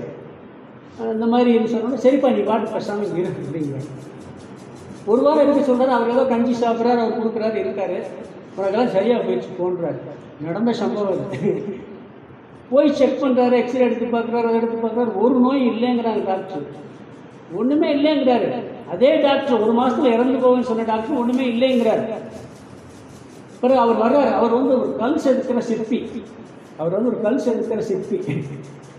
அவர் வந்தவொன்னு, ஐயா எனக்கு எல்லாம் குணமாயிடுச்சுங்கிறாங்க, என்னால் நம்பவே முடியலை அப்படிங்கிறார். அப்போ சொல்கிறாரு, நான் உங்களுக்கு ஏதாவது பண்ணணும், நான் ஒரு சிற்பி, என்னால் என்ன பண்ணுறேன்னு தெரியும், நான் ஒரு ஏழை அப்படிங்கிறேன். தத்தாத்திரேயர் கோயில் கட்டிருக்கேன். அங்கே இருக்க கல்லை வச்சு அந்த தத்தாத்திரேயர் அந்த அவருடைய அந்த உள்ளே இருந்து பண்ணதுனால அற்புதமாக பண்ணியிருக்காரு. அந்த சிலையை சின்னதுதான், ரொம்ப அருமையாக இருக்குது. சிவன், விஷ்ணு, பிரம்மா 3 அம்சம் சேர்ந்தது தத்தாத்திரேயர். குழந்தை வடிவத்தில் பண்ணியிருக்காரு. அந்த மண்டபமும் அப்படியே அமைச்சு கொடுத்துருக்காரு. அப்போ எதிர்காலம் நம் கையில் இல்லை, அதை பற்றி பேசவே வேண்டாம். என்னதான் இருந்தாலும் கூட கடவுள் நினச்சா ஒரு செகண்டை மாற்றிட முடியுமா முடியாதா? முடியும். கடந்த காலம் முடிஞ்சு போச்சு, அதை நினைச்சு கவலைப்பட வேண்டிய அவசியம் இல்லை. இருக்கிற காலத்தில் என்ன செய்யணும்னு பார்க்கணும். இங்கேயும் கவலைப்பட்டு உட்காந்தா நீக்க முடியாது. அதனால இறந்தாருக்கோ இருப்பாருக்கோ புலம்பார் பண்டிதருங்கிறார். முதல் சுலோகத்திலே வேலையை முடிச்சுட்டார். நீ கவலை, இதுக்கு காரணம் அறியாமை. நீ பண்டிதனை போல் பேசுகிறாய், பண்டிதன் அல்லங்கிறார். நீ ஞானியை போல பேசுற. ஒரு படத்துல சொல்லுவாப்புல, நீ டாக்டர் தானே படிச்ச, இன்ஜினியர் போல பேசுற. ஒரு விளம்பரத்தில் அப்ப இன்ஜினியர் இல்லைன்னு அர்த்தம். அது மாதிரி மதுநாத் பாபு ராமகிருஷ்ணனுடைய சீடர் ஒருத்தர். ஏன்னா ஞானியை போல் பேசுகிறாய்னா ஞானி இல்லைன்னு அர்த்தம். ஞானம் இல்லைன்னா துக்கம் இருக்குன்னு அர்த்தம். ஞானம் வந்தால் துக்கம் போயிருன்னு அர்த்தம். அந்த சாரத்தை இந்த முதல் ஸ்லோகத்திலே சொல்றார். மதுநாத் பாபு ராமகிருஷ்ண பரமேஸ்வரர் முதல்ல பார்க்க போகும்பொழுது, அவர் காலேஜ் ப்ரொஃபஸர், அவர் தான் ராமகிருஷ்ணன் வாழ்க்கையை அவர் உபதேசம் எழுதினார். ரொம்ப ஒன்று சொல்வார், நீ எப்படி இருக்க, அப்படி இருக்கேன், அப்படி இருக்கேன்னு எல்லாம் சொல்வார். உன் ஒய்ஃப் எப்படி இருக்கான்னு கேட்பார். அவளுக்கு ஒன்றும் தெரியாது, அவர் அஞ்ஞானிப்பார். வேற மதுநாத் பாபு, நீ பெரிய ஞானியோ அப்படின்பார். இவருக்கு அப்படி சொல்வார், என்னுடைய ஆணவத்துக்கு முதல் சம்பட்டி அடிப்பார். நீ பெரிய ஞானியோ, அப்போ என்ன அர்த்தம், உனக்கு ஒன்றும் தெரியாதுன்னு அர்த்தம். அப்படி கேட்குறாரு, ஞானி மாதிரி பேசுகிறேங்கிறார். உனக்கு ஞானம் இல்லை. அதனால என்ன சொல்றாருன்னு சொன்னா, நீ கவலைப்படுறதுல அர்த்தம் இல்லை. இறந்தவங்களை நினைச்சோ இருக்கிறவங்களை நினைச்சோ கவலைப்பட. நீ என்ன நினைக்கிற, பீஷ்மர் துரோன்னு இறந்து போவார் நினைச்சு கவலைப்படுற. அந்த கவலை உனக்கு தேவை இல்லைன்னு சொல்லி தன்னை பற்றிய ஞானத்தை சொல்லுகின்றார். துயரத்திற்கு காரணம் அறியாமை. இது இருக்கிறது இல்லாதெல்லாம் போயிடுவோம் நினைச்சிட்டு இவனுக்கு புத்தியில சரியா தெரியல, அதனால கவலைப்படுறான். இந்த அறிவை கொடுத்தா கவலை நீங்கும் சொல்லி சொல்றாரு. அதுக்கு முதல்ல என்ன சொல்றாருன்னு சொன்னா, நானோ நீயோ இங்க இருக்க எல்லாருமே பிறக்கிறதுக்கு முன்னாடி இருந்தோம், இப்பயும் இருக்கிறோம், இறந்த பிறகு இருப்போம். முதல் வார்த்தை அத்தை சொல்றாரு, இந்த ஆத்மா அழிவதில்லை அப்படிங்கிறார். இருந்துகிட்டே இருக்கு, உடம்பு தான் அழியுது. இந்த இளமை, வாலிபம், முதுமை எப்படி உடலில் மாற்றம் ஏற்படுகிறதோ அப்படி ஒரு உடலில் இருந்து இனி ஒரு உடல் எடுப்பதும் அமைகிறது. ஆத்மா அழிவதில்லை அப்படிங்கிறார். இப்போ இந்த மின்சாரத்தில் கரண்ட் ஓடுது, ஃபேன் ஓடுது, லைட் எரியுது. மின்சாரம் கண்ணுக்கு தெரியலை. நம்ம உடம்புன்னு எடுத்துக்கிட்டா ரெண்டு இருக்கு நம்மகிட்ட. என்ன இருக்குன்னா ரெண்டு அம்சம் இருக்கு. ஒன்று உயிர்ந்து தத்துவம்னு ஒன்று இருக்கு, இந்த உடம்புன்னு ஒன்று. இந்த ஃபேன் ஓடணும்னா கண்ணுக்கு தெரியாத ஒரு அம்சம் கரண்ட் இருக்கு, கண்ணுக்கு தெரிகிற அம்சம் ஃபேன் ஓடுது. கரண்ட் இல்லாமல் ஃபேன் ஓடாது, வெறும் கரண்ட் மட்டும் இருந்தாலும் ஃபேன் ஓடும். ஃபேன் இல்லாட்டி காற்று வருமா, வராது, பயன்படுத்த முடியாது. இந்த ரெண்டு தத்துவம் இருக்கு, இந்த ரெண்டு தத்துவம் உடம்புல இருக்கு. இந்த ரெண்டு விஷயத்தை குறித்து நீ கவலைப்படாதேங்கிற.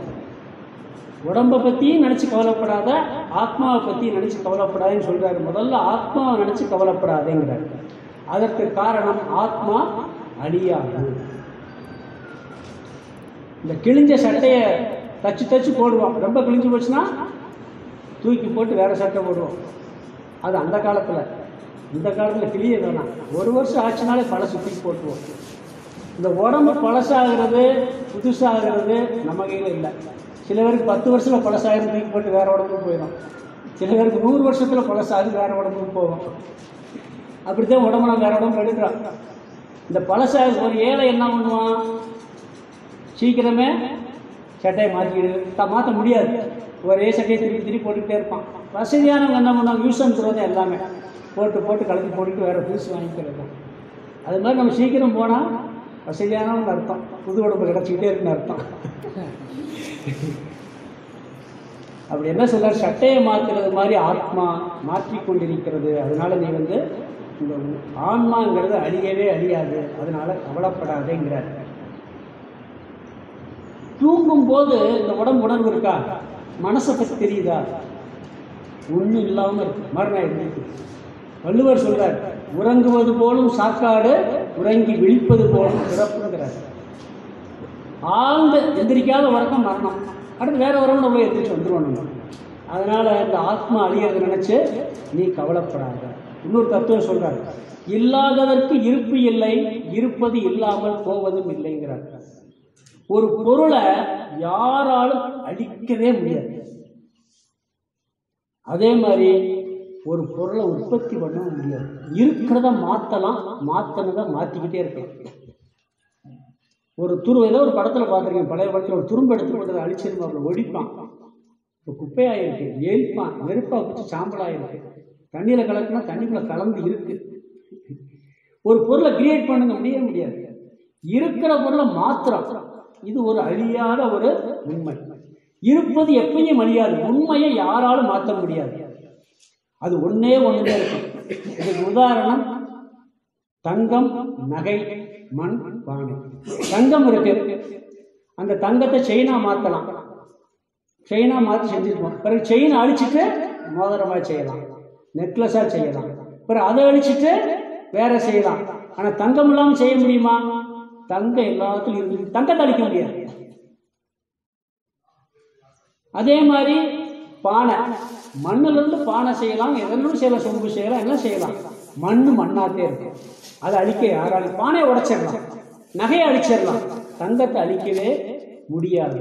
அது எப்பொழுதும் இருந்து கொண்டு எப்பயும் உண்மை ஒன்னாத்தே இருக்கும், அதை மாற்ற முடியாது. பொய் பல இருக்கும், செயின் டிசைன் பல செய்யலாம், அதெல்லாம் பொய் மாறிக்கிட்டே இருக்கும். தங்கம் ஒண்ணுதான் உண்மை. அது மாதிரி ஆத்மா ஒண்ணுதான் உண்மை. இந்த உடம்பு பல மாறிக்கிட்டே இருக்கு. உலக வாழ்க்கையிலே பாருங்க, சத்தியங்கிறது ஒன்னாத்தே இருக்கு, பொய் தான் பலவா இருக்கு. ஒரு சம்பவம் நடந்திருக்கு. இப்ப நான் இங்க இருக்கிறேன், ஒருத்தர் அடிச்சு போடுறேன், இது உண்மை, அடிச்சது உண்மை. ஒருத்தர் விசாரிக்கிறாரு, அடிச்சாரா? ஆமா அடிச்சாருன்னு சொன்னா ஒரே உண்மை தான், அடிச்சாரு, நான் பார்த்தேன். பொய் சொல்லலாம், அவர் அடிக்கல, இவன் அடிச்சான்னு பொய் சொல்லலாம், இவன் சும்மா சொல்றான்னு சொல்லலாம். அது அங்கிட்டு போயிட்டான், இவர் இங்கிட்டு திரும்பிக்கிட்டு இருக்காருன்னு பொய் சொல்லலாம். உண்மை ஒண்ணுதான், ஆனா பொய்யே. அதனாலதான் கோர்ட்ல கூட பாத்தீங்கன்னா மீண்டும் மீண்டும் விசாரிக்கிற காரணம் தெரியுங்களா? பொய்யா இருந்தா மாத்திடும். என்ன பொய் சொல்லணும்னே மறந்து போயிடும், உண்மை மறக்காது, உண்மை மாறாது. மகாத்மா காந்தியை சிறப்பா சொல்லுவாங்க கோர்ட்ல.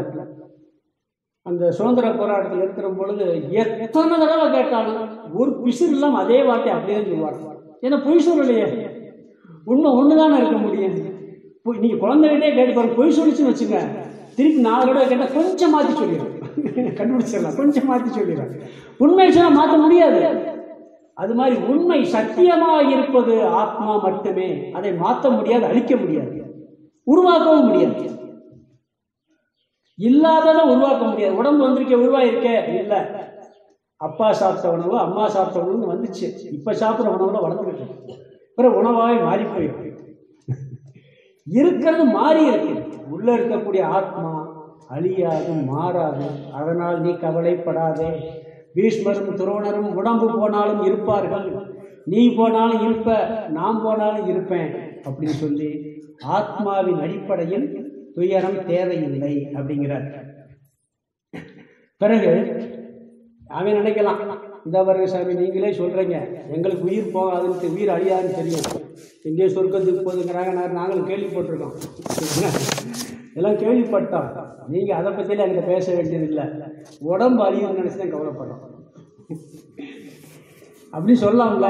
உடம்பு அழியுதுல, உடம்புக்கு நோய் வருதுல்ல, உடம்புக்கு கஷ்டம் வருதுல்ல, இதுக்கு வழி சொல்லுங்க அப்படின்னு அர்ஜுனை நினைக்கலாம். சொல்றாரு, அது அமைப்பே அப்படித்தான். சூரியன் உதிச்சா என்ன ஆகும்? இங்கே நில்லுனா நிற்குமா? மறைஞ்சுதான் ஆகும். சூரியன் உதிச்சாச்சுன்னா மறைஞ்சுன்னா திரும்பி உதிக்க. இதை மாற்ற முடியுமா? பிறந்தாச்சுன்னா இறப்பு நிச்சயம், இறந்தாச்சுன்னா பிறப்பு நிச்சயம். மாற்ற முடியாத விஷயத்தில் நீ ஏன் கவலைப்படுகிறாய்? உடம்புன்னா குளிர் அடிச்சா குளிரும், வெயில் அடிச்சா வேர்க்கும், நோய் வந்தா கஷ்டமா இருக்கும், இருக்குமா இல்லையா? இன்பம் துன்பம் எல்லாம் கலந்துதான் உடம்புக்கு வரும். லாபம் நஷ்டம் எல்லாம் உடம்புக்கு. இதெல்லாம் இந்த உடம்புக்கு வரக்கூடிய எல்லா இருமைகள். இது கட்டாயம் எந்த உடம்புக்கு இல்லை சொல்லுங்க. கிருஷ்ணர் இருந்தாரா?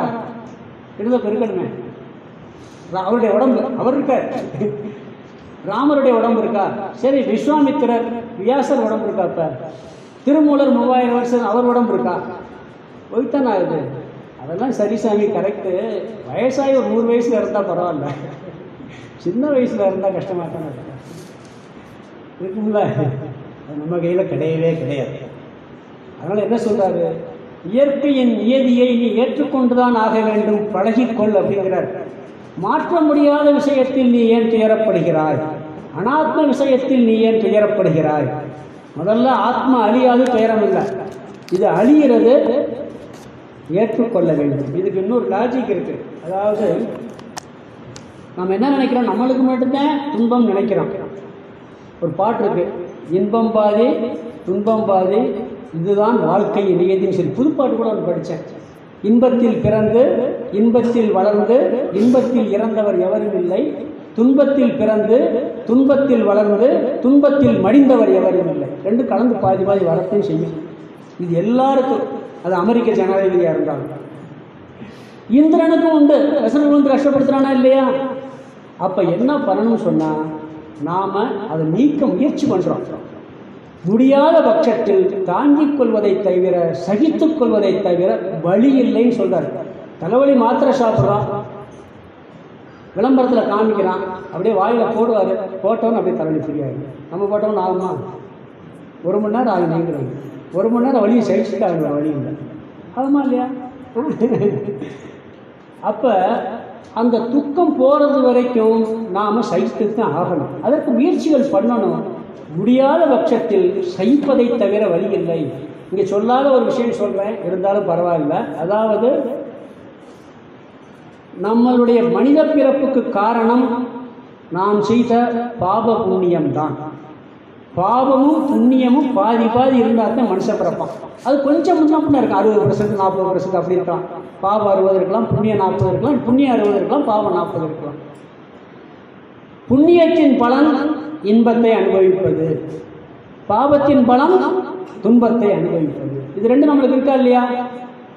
அப்போ மனுஷனா பிறந்தாச்சுனாலே பாவ புண்ணியத்தை அனுபவிக்க வந்திருக்கான். இன்பத்தை அனுபவிச்சு புண்ணியத்தை கழிக்கிறான், பாவத்தை அனுபவிச்சு துன்பத்தை அனுபவிச்சு பாவத்தை கழிக்கிறான். அப்படித்தானே செய்கிறான். துன்பத்தை அனுபவிக்கணும் பாவம் கழிஞ்சு போகுது, இன்பத்தை அனுபவிக்கணும் துன்பம் கழிஞ்சு போகுது, இன்பத்தை அனுபவிக்கும் போது புண்ணியம் கழிஞ்சு போகுது. இதான் நம்ம வாழ்க்கையில் நடந்துக்கிட்டு இருக்கு. அப்புறம் புதுசாக பாவ புண்ணியத்தையும் சேர்க்குறாங்க, அதுவும் நம்ம கையில் இருக்கு. அப்போ இன்பத்தை அனுபவிக்கும் போது புண்ணியம் கழியுது. புண்ணியம் கழிஞ்சு போகிறது நல்ல விஷயமா கெட்ட விஷயமா? கெட்ட விஷயம்தான். அப்போ இன்பத்தை அனுபவிக்க என்ன சொல்லி புண்ணியம் கழியுன்னு சொல்லி ஆடாமல் இருக்கணும், ஆணவம் இல்லாமல் இருக்கணும். துன்பத்தை அனுபவிக்கும் போது பாவம் கழியுதுல, பாவம் கழிகிறது நினைச்சா நல்ல விஷயமா கெட்ட விஷயமா? அப்போ என்ன நினைக்கலாம்? சொல்லுவாங்க கிராமத்தில், பாவம் கழியுதுன்னு விட்டு தொலை. பார்த்துருக்கீங்களா? கேட்டுருக்கீங்களா? யாராவது ரொம்ப கஷ்டத்தை நீக்க முடியும்னா பாவம் கழியுதுன்னு விட்டு தொலை அப்படின்பாங்க. வேறு வழி என்ன இருக்கு? அதனால் என்ன சொல்கிறாரு, அதுக்காக சும்மா அப்படியே ஏற்றுக்கிற சொல்ல முயற்சி செய்ய. இது உலக நியதி. சூரியன் உதித்தால் மறையத்தான் செய்யும், பிறந்தால் இறக்கத்தையும் செய்யலாம். உடம்புன்னு வந்தால் நோய் வரும், அப்புறம் நோய் தீரும். ஒருத்தருக்கு லேசாக இருக்கும், ஒருத்தர் கடுமையாக இருக்கும். இதை ஏற்று பழகிக்கொள். ஆத்மாவின் அடிப்படையில் அழியாது, அதை அழிக்க முடியாது, துயரப்படாதே. அனாத்மா அழியும், இந்த உடம்பு அழியும். உடம்பு இன்ப துன்பத்திற்கு உட்பட்டுத்தான் இருக்கும். அதை நீ சகித்து பழகிக்கொண்டால் துன்பத்திலிருந்து விடுபடுவாய். மூணாவது சொல்ற, தர்மத்தின் அடிப்படையில் நீ துயரப்பட வேண்டாம்ங்கிறார். ஒருத்தர் கடமையை செஞ்சான்னு சொன்னா துயரப்பட்ட. இன்னொரு விஷயம் சொல்றேன், இது ஏற்றுக்கொள்ள பழகிறதுக்கு எப்படின்னீங்கன்னா, இப்போ நாம் போகிறோம், ஒரு இடத்துக்கு போயிருக்கும்போது போகிற வழியில் ஏதோ மாட்டிக்கிட்டோம். போய் அங்கே போய் சாப்பிடலான்னு நினைக்கிற, வண்டி ரிப்பேர் ஆகிடுச்சு. வேறு வண்டியும் கிடைக்கல, நடக்க வேண்டியது. வயிறு வேறு பசிக்குது, அங்கே போனால் தான் ஹோட்டலில் சாப்பிட முடியும். என்ன பண்ணுவோம்? ஒரு நேரம் 1 மணிக்கு சாப்பிடணும், நடந்து போய் 2 மணி நேரம் 3 மணிக்கும் சாப்பிட போகிறோம். ஒரு 2 கிலோமீட்டர் நடக்கணும், இல்லாட்டி ஒரு 3 கிலோமீட்டர் நடக்கணும். என்ன கஷ்டம் இருக்குது தெரியுமா நம்மளுக்கு? அவ்வளோ பெரிய வேதனை இருக்கும். இப்படி நம்மளை நடக்க வச்சுட்டாரு கடவுள், இப்படி சாப்பிடாம பட்டி போட வச்சுட்டாரு அப்படின்னு சொல்லி ரொம்ப துக்கப்பட்டு கிடப்போமா இல்லையா? இருக்கா இல்லையா? ஏன்னா ஏற்றுக்கிற முடியாது நம்மளால். ஏன்னா வண்டி ரிப்பேரையும் ஏற்றுக்கிற முடியல, நடக்கிறதையும் ஏற்றுக்கிற முடியல, பசியும் ஏற்றுக்கிற முடியல. சரி, பாத யாத்திரை போகிறீங்க, எத்தனை கிலோமீட்டர் நடக்கிறீங்க? அப்போன்னா அழுதுகிட்ட நடக்கிறீங்க, அது சந்தோஷமாக நடக்கிறான். சரி, விரதம் இருக்கிறீங்க, இன்னைக்கு ஒரு நேரம் தான் சாப்பிட்றேன்ட்டு, 6 மணி நேரம் பட்டினி கிடக்குறீங்க, பச்சை தண்ணி கூட குடிக்காம அழுதுகிட்டா பட்டினி கிடக்குறீங்க. ஏன் அங்கே அழுக வரல, அங்கே சுக்கம் வரல? அங்கே ஏற்றுக்கிட்டீங்க. அக்செப்டன்ஸ். விரதம் இருக்கிற பொழுதும் பாத யாத்திரை போகும் பொழுதும் ஏற்றுக்கிட்டான். மாட்டிக்கிட்டோம்னா விதிவசி வந்துச்சுன்னா கொஞ்ச நேரம் தாங்க முடியல. ஏன்னா அக்செப்டன்ஸ் இல்லை, அங்கே ஏற்றுக்கொள்ளக்கூடிய மனநிலை இல்லை. அதனால நம்ம கஷ்டப்பட்டுக்கிட்டு இருக்கோம். அப்போ எல்லாத்தையும் ஏற்றுக்கொள்ள பழகிற ஒரு சக்தியை வளர்த்துக்கிட்டோம்னா கஷ்டம் வருமா? வராது அப்படிங்கிறார். இது இந்த உடம்பின் அடிப்படையில், உயிரின் அடிப்படையில், ஆத்மாவின் அடிப்படையில் அழியாது. அதனால துயரப்படாது. எல்லாம் துயரத்தை நீக்கிறது முதல்ல. இதுக்கு விளக்கம் தான் மிச்ச அத்தியாயம்லாம் வருது பார்க்கப்படும். தர்மத்தின் அடிப்படையில் கவலைப்பட வேண்டிய அவசியம் இல்லை. ஒருத்தன் தர்மவான நடந்தால் அவன் கஷ்டமே பட வேண்டிய அவசியமே இல்லை. தர்மவான நடக்கிறான்னு வச்சுக்கலேன், அவன் எல்லாத்தையும் கஷ்டப்பட வேண்டிய அவசியமே இல்லைங்கிறார். அதாவது சில பேர் சொல்லுவாங்க, நீ பொய் சொல்லாமல் தர்மப்படி வாழ்ந்தால் அந்த உலகத்தில் வாழவே முடியாது. இதே முதல் உபதேசம். ஒருத்தர் நேர்மையாக நடக்கிறேன்னு வச்சுக்காரு, இப்படியெல்லாம் நடந்து வச்சுக்க இந்த உலகம் பிழைக்க முடியாது. நம்ம சொல்கிறது உண்டா இல்லையா? பிழைக்கலாம், சந்தோஷமாக இருக்க முடியாது. பிழைக்கலாம், சந்தோஷமாக இருக்க முடியாது. தர்மம்னா நேர்மையாக வாழ்வது மட்டுமில்லை, தன்னுடைய கடமையை செய்வதும் தர்மம். பெற்றோராக இருக்கும்போது குழந்தையை பாதுகாக்க வேண்டியது, பெற்றோர்களை காக்க வேண்டியது நம்மளுடைய கடமை. ஒரு குடும்பத்தில் இருக்கிறோம்னு சொன்னால் தன்னுடைய குழந்தைய வளர்க்குற முறையோட வளர்க்கணும், இல்லாட்டி கஷ்டம். வளர்க்குற முறை அதே மாதிரி ஒவ்வொருத்தரும் ஒரு கடமை இருக்குது. அந்த கடமையை செஞ்சால் நம்ம கஷ்டப்பட மாட்டோங்கிற. நான் பண்ணுறத பண்ணேன், சரியாக நான் என்ன பண்ணேன். இப்போ ஒருத்தருக்கு வந்து உடம்புக்கு முடியலை, ஆஸ்பத்திரி கொண்டு போகணும், நம்மளுக்கு சக்தி இருக்குது, தகுதி இருக்குது, வசதி இருக்குது. என்ன பண்ண, எல்லா முயற்சியும் பண்ணி கொண்டு போய் எல்லா பணமும் செலுத்தி முயற்சி பண்ணுறான், சக்ஸஸ் ஆகிறான். என்ன சொல்லுவாங்க தெரியுமா? என்ன பண்ணணுமோ அவ்வளோ பண்ணாம முடியலை பண்ண. நீ வந்து உண்மையிலே உனக்கு மரண விதி இருக்கு, இறந்து போகிறான், நீ முயற்சியே பண்ணலை, தர்மப்படி நீ அதை வந்து கடமையை செய்யலைன்னு வச்சுக்கோங்க. என்ன பண்ணுவான் தெரியுமா? இவன் கொண்டு போயிருந்தா பிழைச்சிருப்பான். சொல்லுவோமா இல்லையா? அப்போ நம்மளுடைய கடமையை செய்வதில் ஒழுங்காக செஞ்சால் கவலைப்பட வேண்டியது. இங்கு உனக்கு தர்ம யுத்தம், நீ கவலைப்பட வேண்டிய அவசியம் இல்லை. ஏன்னா நீ வந்து அதர்மத்தை அழிக்கிறதுக்கு வந்து உட்கார்ந்துருக்க. இங்கே போயிட்டு யுத்தம் பண்ணுறதுக்கு கடமையை செய்யாமல் விட்டாதே கவலைப்படணும். இது தர்ம யுத்தம், நீ கவலைப்பட வேண்டிய அவசியம் இல்லை அப்படிங்கிற. அதாவது ஒன்று சொல்லுவாங்க, அதாவது இது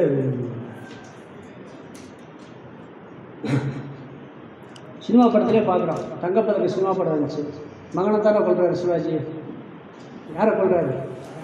மகனத்தை கொள்றாரு. எல்லாம் தப்புன்னு நான் சொல்கிறோம், தப்புன்னு சொல்லி நியாயம் தான் சொல்கிறோம். ஏன்னா தர்மமாக நடந்தோம்னு சொன்னாலே சொல்கிறது இல்லை. இன்னொன்று, தர்மம் தலைகாக்குன்னு சொல்லுவாங்க. தர்மப்படி வாழ்ந்தால் வெளி விஷயத்தை பற்றி நீ கவலைப்பட வேண்டிய அவசியம் இல்லை. சாமிகிட்ட ஒரு சம்பவம் நடந்தது. அதாவது ஒரு அம்மா வந்து பையனுக்கு கல்யாணம் வச்சிருக்குன்னு சொல்லி பத்திரிக்கை கொடுக்குது. மாப்பிள்ளை யார்? ஆஸ்திரேலியா மாப்பிள்ளை. பொண்ணு இங்கே. இந்த பொண்ணு பையனுடைய அம்மா கொடுக்கணும். கொடுத்துட்டு போயாச்சு, ஆசை அனுப்பிச்சிட்டாரு. கொஞ்ச நாள் கழித்து வருது திருப்பி, ஏன்னா பையனுக்கு கல்யாணம் நடந்துச்சா? இல்லை சாமி, நின்று போச்சு, கல்யாணம் நின்று போச்சு. ஏன்பா நின்றுச்சு? அது பிராமண வீட்டு பையன், அந்த பையன் பிராமண வீட்டு பையன். அப்போ நின்று போச்சுன்னு சொன்னோடனே, இந்த எப்பயுமே கல்யாணத்துக்கு முன்னாடி ஃபோனில் பேசுவாங்கல்ல, அப்படி ஃபோனில் பேசி இந்த பொண்ணு ஃபோன் பண்ணியிருக்கு. ஏதோ ஒரு பேசி பிறகு ஃபோன் பண்ணும் பொழுது மாமியார் எடுத்திருக்காங்க, அந்த பையனுடைய அம்மா. தம்பி சந்தியாவந்தனம் பண்ணிக்கிட்டு இருக்கான்ப்பா அப்படின்ட்டு பிறகு பேசியிருக்கு. பிறகு பேசியிருக்காரு. பிறகு ரெண்டாவது பேசும்போது எங்கள் சந்தியாவந்தனம் பண்ணிக்கிட்டு இருக்காரு. 3 இடம் கேட்கும்போது சந்தியாவந்தனம், என்ன சந்தியாவந்தனம் பண்ணிக்கிட்டு இருக்காரு, இவரை போய் நம்ம கட்டுறதா?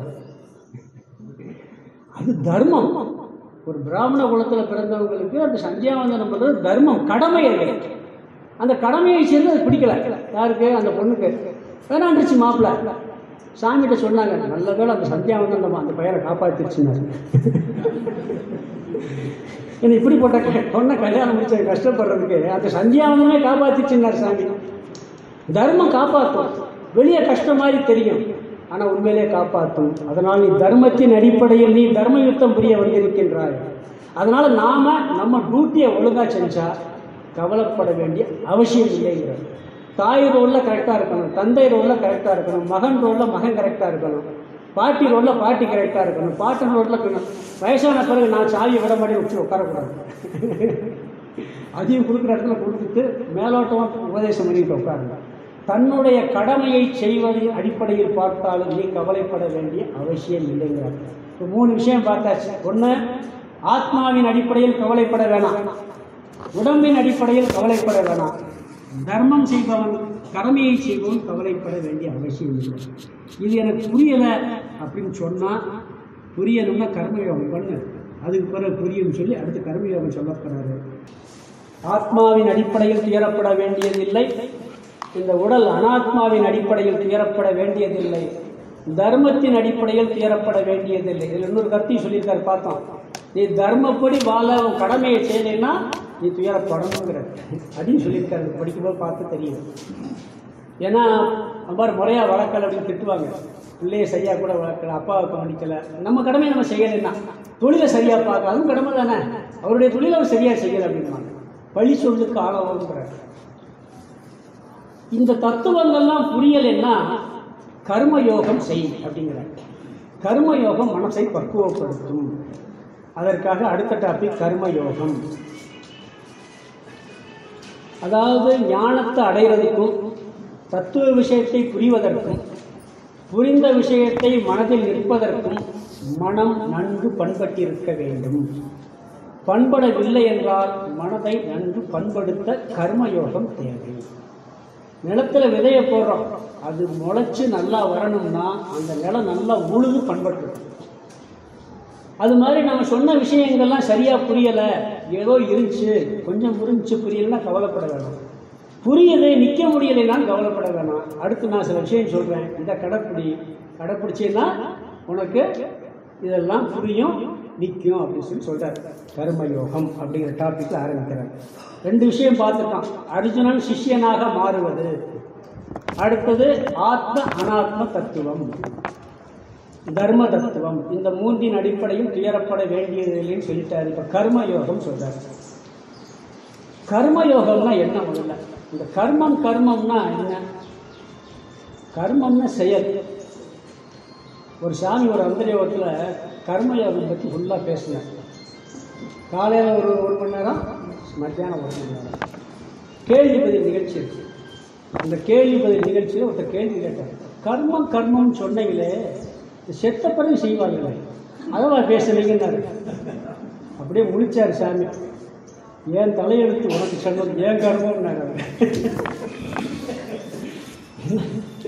சில பேர் அப்படி கர்மம்னா அந்த கர்மாதி பண்ணுறோம்ல அதை நினச்சிக்கிறாங்க. கர்மம்னா சம்ஸ்கிருத வார்த்தை, செயல்னா தமிழ் வார்த்தை, அவ்வளோதான் வித்தியாசம். செயலை யோகமாக செய்வது கர்மயோகம். இதை பற்றி விரிவான விளக்கம் 3வது அத்தியாயம் 4வது அத்தியாயத்தில் பெருசாக வருது. இங்கே சுருக்கமாக சொல்லியிருக்காரு. ஏன்னா இந்த 2வது அத்தியாயம் எல்லாத்தையுமே சாரம்னு பார்த்தோம். இங்கே சுருக்கமாக அதை பற்றி சொல்லியிருக்காரு. கர்மயோகம்னா என்ன அப்படிங்கிறது. இந்த ஆன்மீக சாதனையில் இப்போ இந்த கிளாஸ்க்கு வரணும், ஏதோ வேலையெல்லாம் விட்டு போட்டு வந்திருக்கோம். ஏன்னா வீட்டில் ஏதோ பொறுப்பு இருக்கும், விசேஷத்துக்கு போக முடியாது, அங்கே போக முடியாது, இங்கே போக முடியாதுன்னு சொல்லுவோம். சில பேர் என்ன பண்ணுவாங்க, எனக்கு அந்த வேலையை கல்யாணத்துக்கு போகணும், அங்கே ஒரு விசேஷம் இல்லை, என் தொழிலில் இன்றைக்கி ஒரு மீட்டிங் இருக்குது, எல்லாம் சொல்லுவோமா இல்லைங்களா? கோயிலுக்கு போகணும், பூஜை பண்ணணும்னா கூட அந்த கோயிலுக்கு போக நேரம் இல்லை, எனக்கு பூஜை பண்ண நேரம் இல்லை, ஜபம் பண்ண நேரம் இல்லை, தியானம் பண்ண நேரம் இல்லை, எல்லாம் வாய்ப்பு இருக்குது சொல்லலாம். யாரும் கர்மயோகம் பண்ண நேரம் இல்லைன்னு சொல்லவே முடியாது. கர்மயோகம் பண்ண எனக்கு நேரம் இல்லைன்னு யாராலையும் சொல்ல முடியாது. ஏன்னா நீ என்ன செஞ்சுக்கிட்டு இருக்க அதைத்தையும் செய்ய சொல்லு. நீ கல்யாணத்துக்கு போகிற அதைத்தையும் செய்ய சொல்லு, நீ தொழிலை பார்க்குற அதைத்தையும் செய்ய சொல்லு, குழந்தைகளை பார்க்குற அதைத்தையும் பார்க்க, எப்படி பாவனையோட பார்க்கணும்னு சொல்லு. அதவேதான் செய்ய. நீ என்ன தொழில் செய்கிறையோ என்ன செய்கிறையோ அதில் ஒரு மாற்றமும் இல்லை. செயலின் பாவனையில் மாற்றம் சொல்ற. செயலை செய்யும் போது எப்படி செய்வது, என்ன பாவனையுடன் செய்வது. ஃபர்ஸ்ட் கர்மயோகம். ஒரு காரியம் பண்றோம், நம்ம என்ன பண்றோமோ அந்த காரியம், குழந்தைய பார்க்கறதோ ஏதோ ஒன்று, அந்த காரியத்தை எப்படி செய்யறது, என்ன பாவனையில. பிறகு அந்த காரியம் செஞ்சால் அதுக்கு பிரயோஜனம் கிடைக்கும், பலன் கிடைக்கும். ஒரு பிஸ்னஸ் பண்ணால் பலன் வராமல் இருக்குமா? குழந்தைய வளர்த்தா பலன் அந்த குழந்தை நம்மளை காப்பாற்றணும்னு தானே வளர்க்குறோம். நல்லா படிப்பான்னு தானே வளர்க்குறோம். அம்மா அப்பாவுக்கு உதவி செய்யணும்னா அவங்களுக்குள்ள கடமை நம்ம தர்மம் நினைச்சு செய்கிறோம். அந்த பலன் கிடைக்கும் பொழுது என்ன பாவனையுடன் அந்த பலனை ஏற்று பெறுவது, அந்த பலன் கிடைச்ச பிறகு அதை எப்படி நாம் வைத்துக் கொள்வது, மனசை எப்படி வச்சுக்கிறது. அந்த பலன் கிடைச்ச பிறகு பலன் பெறும் பொழுது என்ன பாவனை, பெற்ற பின் மனசு எப்படி இருக்கணும். பலன் ஒன்று செயல் எப்படி செய்வது, எந்த பாவனையுடன் செய்வது. செயல் செய்தவுடன் ஒரு பலன் நம்மளுக்கு கிடைக்கும். அந்த பலனை எந்த பாவனையுடன் பெற்றுக்கொள்வது, பெற்றுக்கொண்ட பின் அந்த பலனில் மனதை எப்படி வைத்துக் கொள்வது. இங்கே செயலில் எந்த மாற்றம் கிடையாது, மனசுல நம்ம பாவனையில எல்லாம் மாற்றம். 2. 3வது, நாம் செய்கின்ற செயல் எப்படிப்பட்டவையாக இருக்க வேண்டும் அப்படிங்கிறதையும் கொஞ்சம் சொல்றார். செய்கிற செயல் அது எப்படிப்பட்ட செயலாக இருக்கணும்னு சொல்றார். பிறகு இந்த 3 இப்படி செஞ்சோம்னா இது பேர் கர்மயோகம்னு பேர். இந்த கர்மயோகம் செஞ்சால் என்ன பலன் வருது, இதுக்கு ஒரு பலன் வரணும்ல. நாம ஒரு செயல் செய்யணும், அதுக்கு ஒரு பலன் வருது. இந்த பாவனையோட செஞ்சால் என்ன பலன் கிடைக்கும் அதையும் சொல்றேன். புரியுதா? 4 விஷயம். செயல் எப்படி செய்வது, எந்த பாவனையுடன் செய்வது, பலன் எப்படி எந்த பாவனையுடன் பெறுவது, பெற்றபின் மனதை எப்படி வைத்துக் கொள்வது, எப்படிப்பட்ட செயல்களை செலக்ட் பண்ணணும்னா நம்ம நிறைய காரியம் பண்ணுறோம். அதே காரியம் கொஞ்சம் அதை எப்படிப்பட்ட செயல்களை செய்ய வேண்டும், அதை எப்படி செய்ய வேண்டும் சொல்றாரு. பிறகு இந்த 3 செஞ்சோம்னா அதுக்கு ஒரு பலன் கிடைக்கும்ல, அது என்னன்னு சொல்றாரு. இந்த 4 விஷயம் கர்மயோக விஷயத்துல செய்ய முடியும் சொல்றாரு. பிறகு இன்னொரு விஷயம் சொல்றாரு, இந்த கடமையெல்லாம் நீ செய்யலைன்னா உனக்கு என்ன பாவம் வரும்னு சொல்றாரு, தோஷம் வருங்கிறதையும் சொல்றாரு. 5 டாபிக் அடிச்சுக்கலாம். இப்ப ஒரு செயலை செய்யும் போது எப்படி செய்வதுன்னு சொன்னா, ஏனோ தானோம் செய்யக்கூடாது. என் தலையெழுத்து எனக்கு இந்த தொழில் வந்து வாய்ச்சிருச்சு அப்படின்னு செய்யக்கூடாது. என் தலையெழுத்து இவர்களும் காப்பாற்ற வேண்டியது அப்படிலாம் செய்யக்கூடாது. ஒரு தொழில்ல ஆர்வம் இருக்கு, ஒரு செயல்ல ஒரு தொழில்ல ஆர்வம் இருக்கு, ஒரு தொழில்ல விருப்பம் இருக்கும், ஒரு செயல விருப்பம் இருக்காது. தான் பிள்ளையை பார்த்துக்கிறதுல விருப்பம் இருக்கும், அடுத்த பிள்ளையை பார்த்துக்கிறதுல விருப்பம் இருக்குமா, வெறுப்பு வரும். விருப்பம் இல்லாட்டி பரவாயில்ல, வெறுப்பு வரும். மனைவியை பார்த்துக்கிறதுல விருப்பம் இருக்கும், அம்மாவை பார்த்துக்கிறதுல வெறுப்பு வரும். மாமியாரை பார்த்துக்கிறதுல வெறுப்பு வரும், தாயை பார்த்துக்கிறதுல வெறுப்பு வரும். இருக்கா இல்லையா? 2 கடமை, 2மே கடமை தான். அந்த கடமையை செய்யும் பொழுது எது நம்மளுக்கு ரோல், என்ன ரோல்ல நாம் இருக்கோம்னு பார்க்கணும். அந்த ரோல் எதுவாக இருந்தாலும் சலிப்பில்லாம ஆர்வத்தோட முறையா செய்யணுங்கிறார். மிகுந்த ஆர்வத்தோடு செய்யணும், மகிழ்வுடன் செய்யணும், மன ஒருமுகப்பாட்டுடன் செய்யணுங்கிறார். இதுக்கு ஒரு உதாரணம் கூட சொல்லலாம். 3 பேர் கோயிலில் பூஜை பண்ணியிருக்காங்க. நிறைய பேருக்கு மற்ற கிளாஸ்க்கெல்லாம் வந்தவங்களுக்கு நான் சொன்ன உதாரணம் திருப்பி ரிப்பிட்டேஷனாக இருக்கும். 3 பேர் கோயிலில் பூஜை பண்ணாங்க, 3 பேருக்கும் ஒரே சம்பளம். ஒருத்தர் போய் கேட்டுருக்காரு, என்ன செய்யணும்? ஏதோ கள்ள கழுவி வைத்த கழுவுற, என்னமோ கள்ள கழுவி 3 வந்திருக்கு, ஏதோ தலை விதி, கள்ள கழுவி வைத்த கழுவ வேண்டியது அப்படின்னாங்க.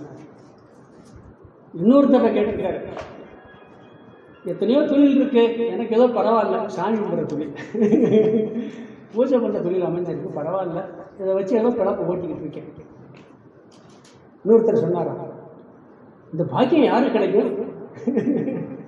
நீங்கள்லாம் எவ்வளோ கஷ்டப்பட்டு எவ்வளோ தூரம் கோயிலுக்கு வர்றீங்க, நான் இங்கேயே இருந்து பூஜை பண்ணிக்கிட்டு இருக்கேன், எனக்கு பணத்தை கொடுத்து பூஜை பண்ணிக்கிட்டு இருக்காங்க, நீங்கள் செலவழித்து பூஜை பண்ணுறீங்க, நான் பணம் வாங்கிக்கிட்டு பூஜை, இந்த வாய்ப்பாக இருக்கா கிடைக்குமா, எவ்வளோ பெரிய புண்ணியம் பண்ணியிருக்கேன் அப்படின்னு சந்தோஷம் மகிழ்ச்சியாக சொன்னாங்க. அவர் தான் ஆர்வமாக நல்லா பூஜை பண்ணுவார். 3 பேருக்கு ஒரே தொழில், ஒரே சம்பளம், அவர் என்ன பாவனை, இவர் என்ன பாவனை, இவர் என்ன பாவனை, வித்தியாசம் தெரியுதா? சமப்படுத்தல், எதுலேயுமே சமமாக இருக்கணும், கடமையில் சமமாக இருக்கணும். இப்போ ஒரு சின்ன விஷயம் சொல்கிறேன், நாம் இருக்கோம், பேலன்ஸ் பண்ண தெரியும் வாழ்க்கையில். வீட்டில் மனைவியை பார்க்குறது ஒரு ஆணுடைய கடமை, தாயை பார்க்குறது கடமை. ஆனால் தாய் மருமகளை ஒத்துக்கிறோமா? நிறைய இடத்துல ஒத்துக்கிறது இல்லை, சில இடத்துல ஒத்துக்கிறாங்க. இவனுக்கு 2 கட்டானா இருக்கும், இருக்கா இல்லையா? அப்போ 2 பேரையும் பார்க்குறது தர்மம் தான், அதை பேலன்ஸ் பண்ணி தெரியணும். நீங்கள் இதுல எல்லாம் பொய் சொன்னா கூட தப்பு இல்லை. நான் ஒரு சினிமா படம் சொல்கிறேன், பழைய படம், சுருளிராஜன் படம்.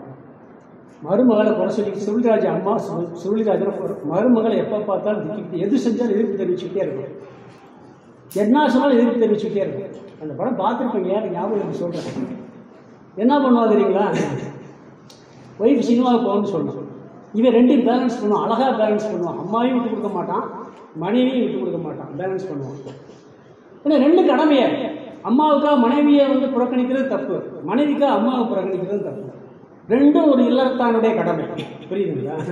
அப்போ என்ன பண்ணுவான்னா, சினிமா படம் தான் நான் சொல்கிறது, நீங்கள் பார்த்துருக்கலாம். மனைவி சினிமா, அந்த காலத்தில் சினிமாவுக்கு போகிறது ஒரு என்டர்டெயின்மெண்ட். இப்போ எல்லாம் டிவி வந்தாச்சு, அப்போ டிவியெல்லாம் கிடையாது. சினிமாவுக்கு போகணும்னு சொல்லுவாள். இப்போ அம்மா சொன்னாங்கன்னா சரி விடாது, உறுதியாக விடாது, நீ ஒன்று பண்ணு, நான் சினிமாவை கூப்பிட்றேன், நீ வரமாட்டேன்னு என் கூட சண்டை போடுங்க, நீ வரமாட்டேன்னு என் கூட சண்டை போட எங்கள் அம்மா அவனை அனுப்பிச்சிருந்தான். அதே மாதிரி கூப்பிடுவான், அது வரமாட்டேன்னு சண்டை போட, என் மகன் கூப்பிட்றேன் நீ போக மாட்டேங்கிறேன்னு சொல்லி அடிக்க போயிடும். ஒழுங்கா போறியா இல்லை, எப்படி பேலன்ஸ் பண்ணுறாங்க பாருங்க. தப்பு இல்லை. நாம் ஒரு இடத்துல தர்மம் பண்ணுவோம், தானம் பண்ணுவோம், வீட்டில் விட மாட்டாங்க.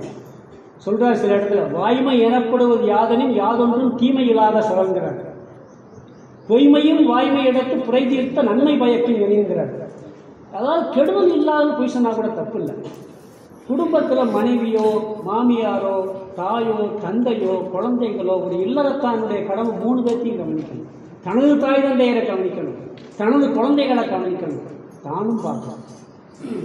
அதே நேரத்தில் வெளியே இருக்கக்கூடியவங்களுக்கு உதவி பண்ணணும். துறவிகள் வேற கஷ்டப்படுறவங்களுக்கு இது இல்லறத்தானுடைய கடமை. இல்வாழ்வான் என்பான் இயல்புடைய மூவருக்கும் நல்லாற்றி நின்ற துணைங்கிறார். இப்படி சமப்படுத்தி செய்வது கர்மயோகம். பேலன்ஸ் பண்ண தெரியும். ஒன்றில் விருப்பம் இருக்கக்கூடாது. எந்த தொழில் அமைச்சோ ஆர்வத்தோட மன ஒருமுகப்பாட்டோட கவனம். சமைக்கிறதுக்கு போனால் கூட அங்கே கவனம் கூட இருக்கு. ஒரு வீடு கூட்டுறதுனா கூட அதில் கவனம் முழுசாக. எந்த தொழிலையும் மன ஆர்வத்தோடு மகிழ்ச்சியோடு திறம்பட செய்வது கர்மயோகம். செயல் செய்யும் போது செய்யணும். பிறகு ஆணவமின்றி செய்ய வேண்டும். நான் செய்கிறேங்கிற புத்தியன்னு கூட நல்ல சிறப்பாக செஞ்சு, நான் இல்லாட்டி எல்லாம் நடக்குமா சொல்லுவோம் பொதுவாக.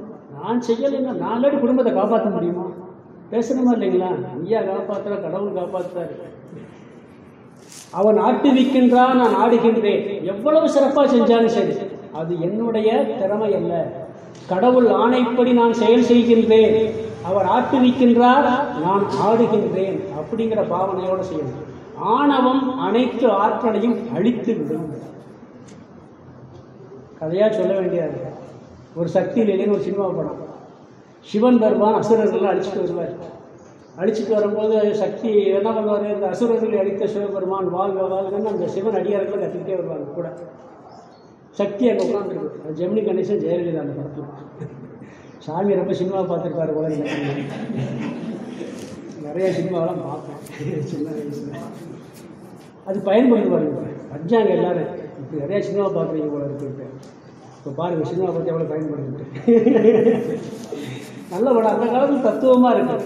அந்த சக்தி என்ன பண்ணும்னா சிரிக்கும். என்ன நீங்கள் இப்படி சொல்கிறீங்க? ஒரு சாதாரண மனுஷனே தான் செயலை சொல்லி புகழ் பாட மாட்டான். நீங்கள் அசுரர்கள் அடித்த சிவபெருமான் வாழ்க்கைன்னு சொல்லி ஒரு அடியார்கள் சொல்லிக்கிட்டே வர்றாங்க அப்படின்னு சிரிப்பா. இவர் கோவம் வந்துடும். நான் செஞ்ச நீ கிண்டலாக பண்ணுற அப்படின்னு சிவசக்தியோட சண்டை போடுவார்.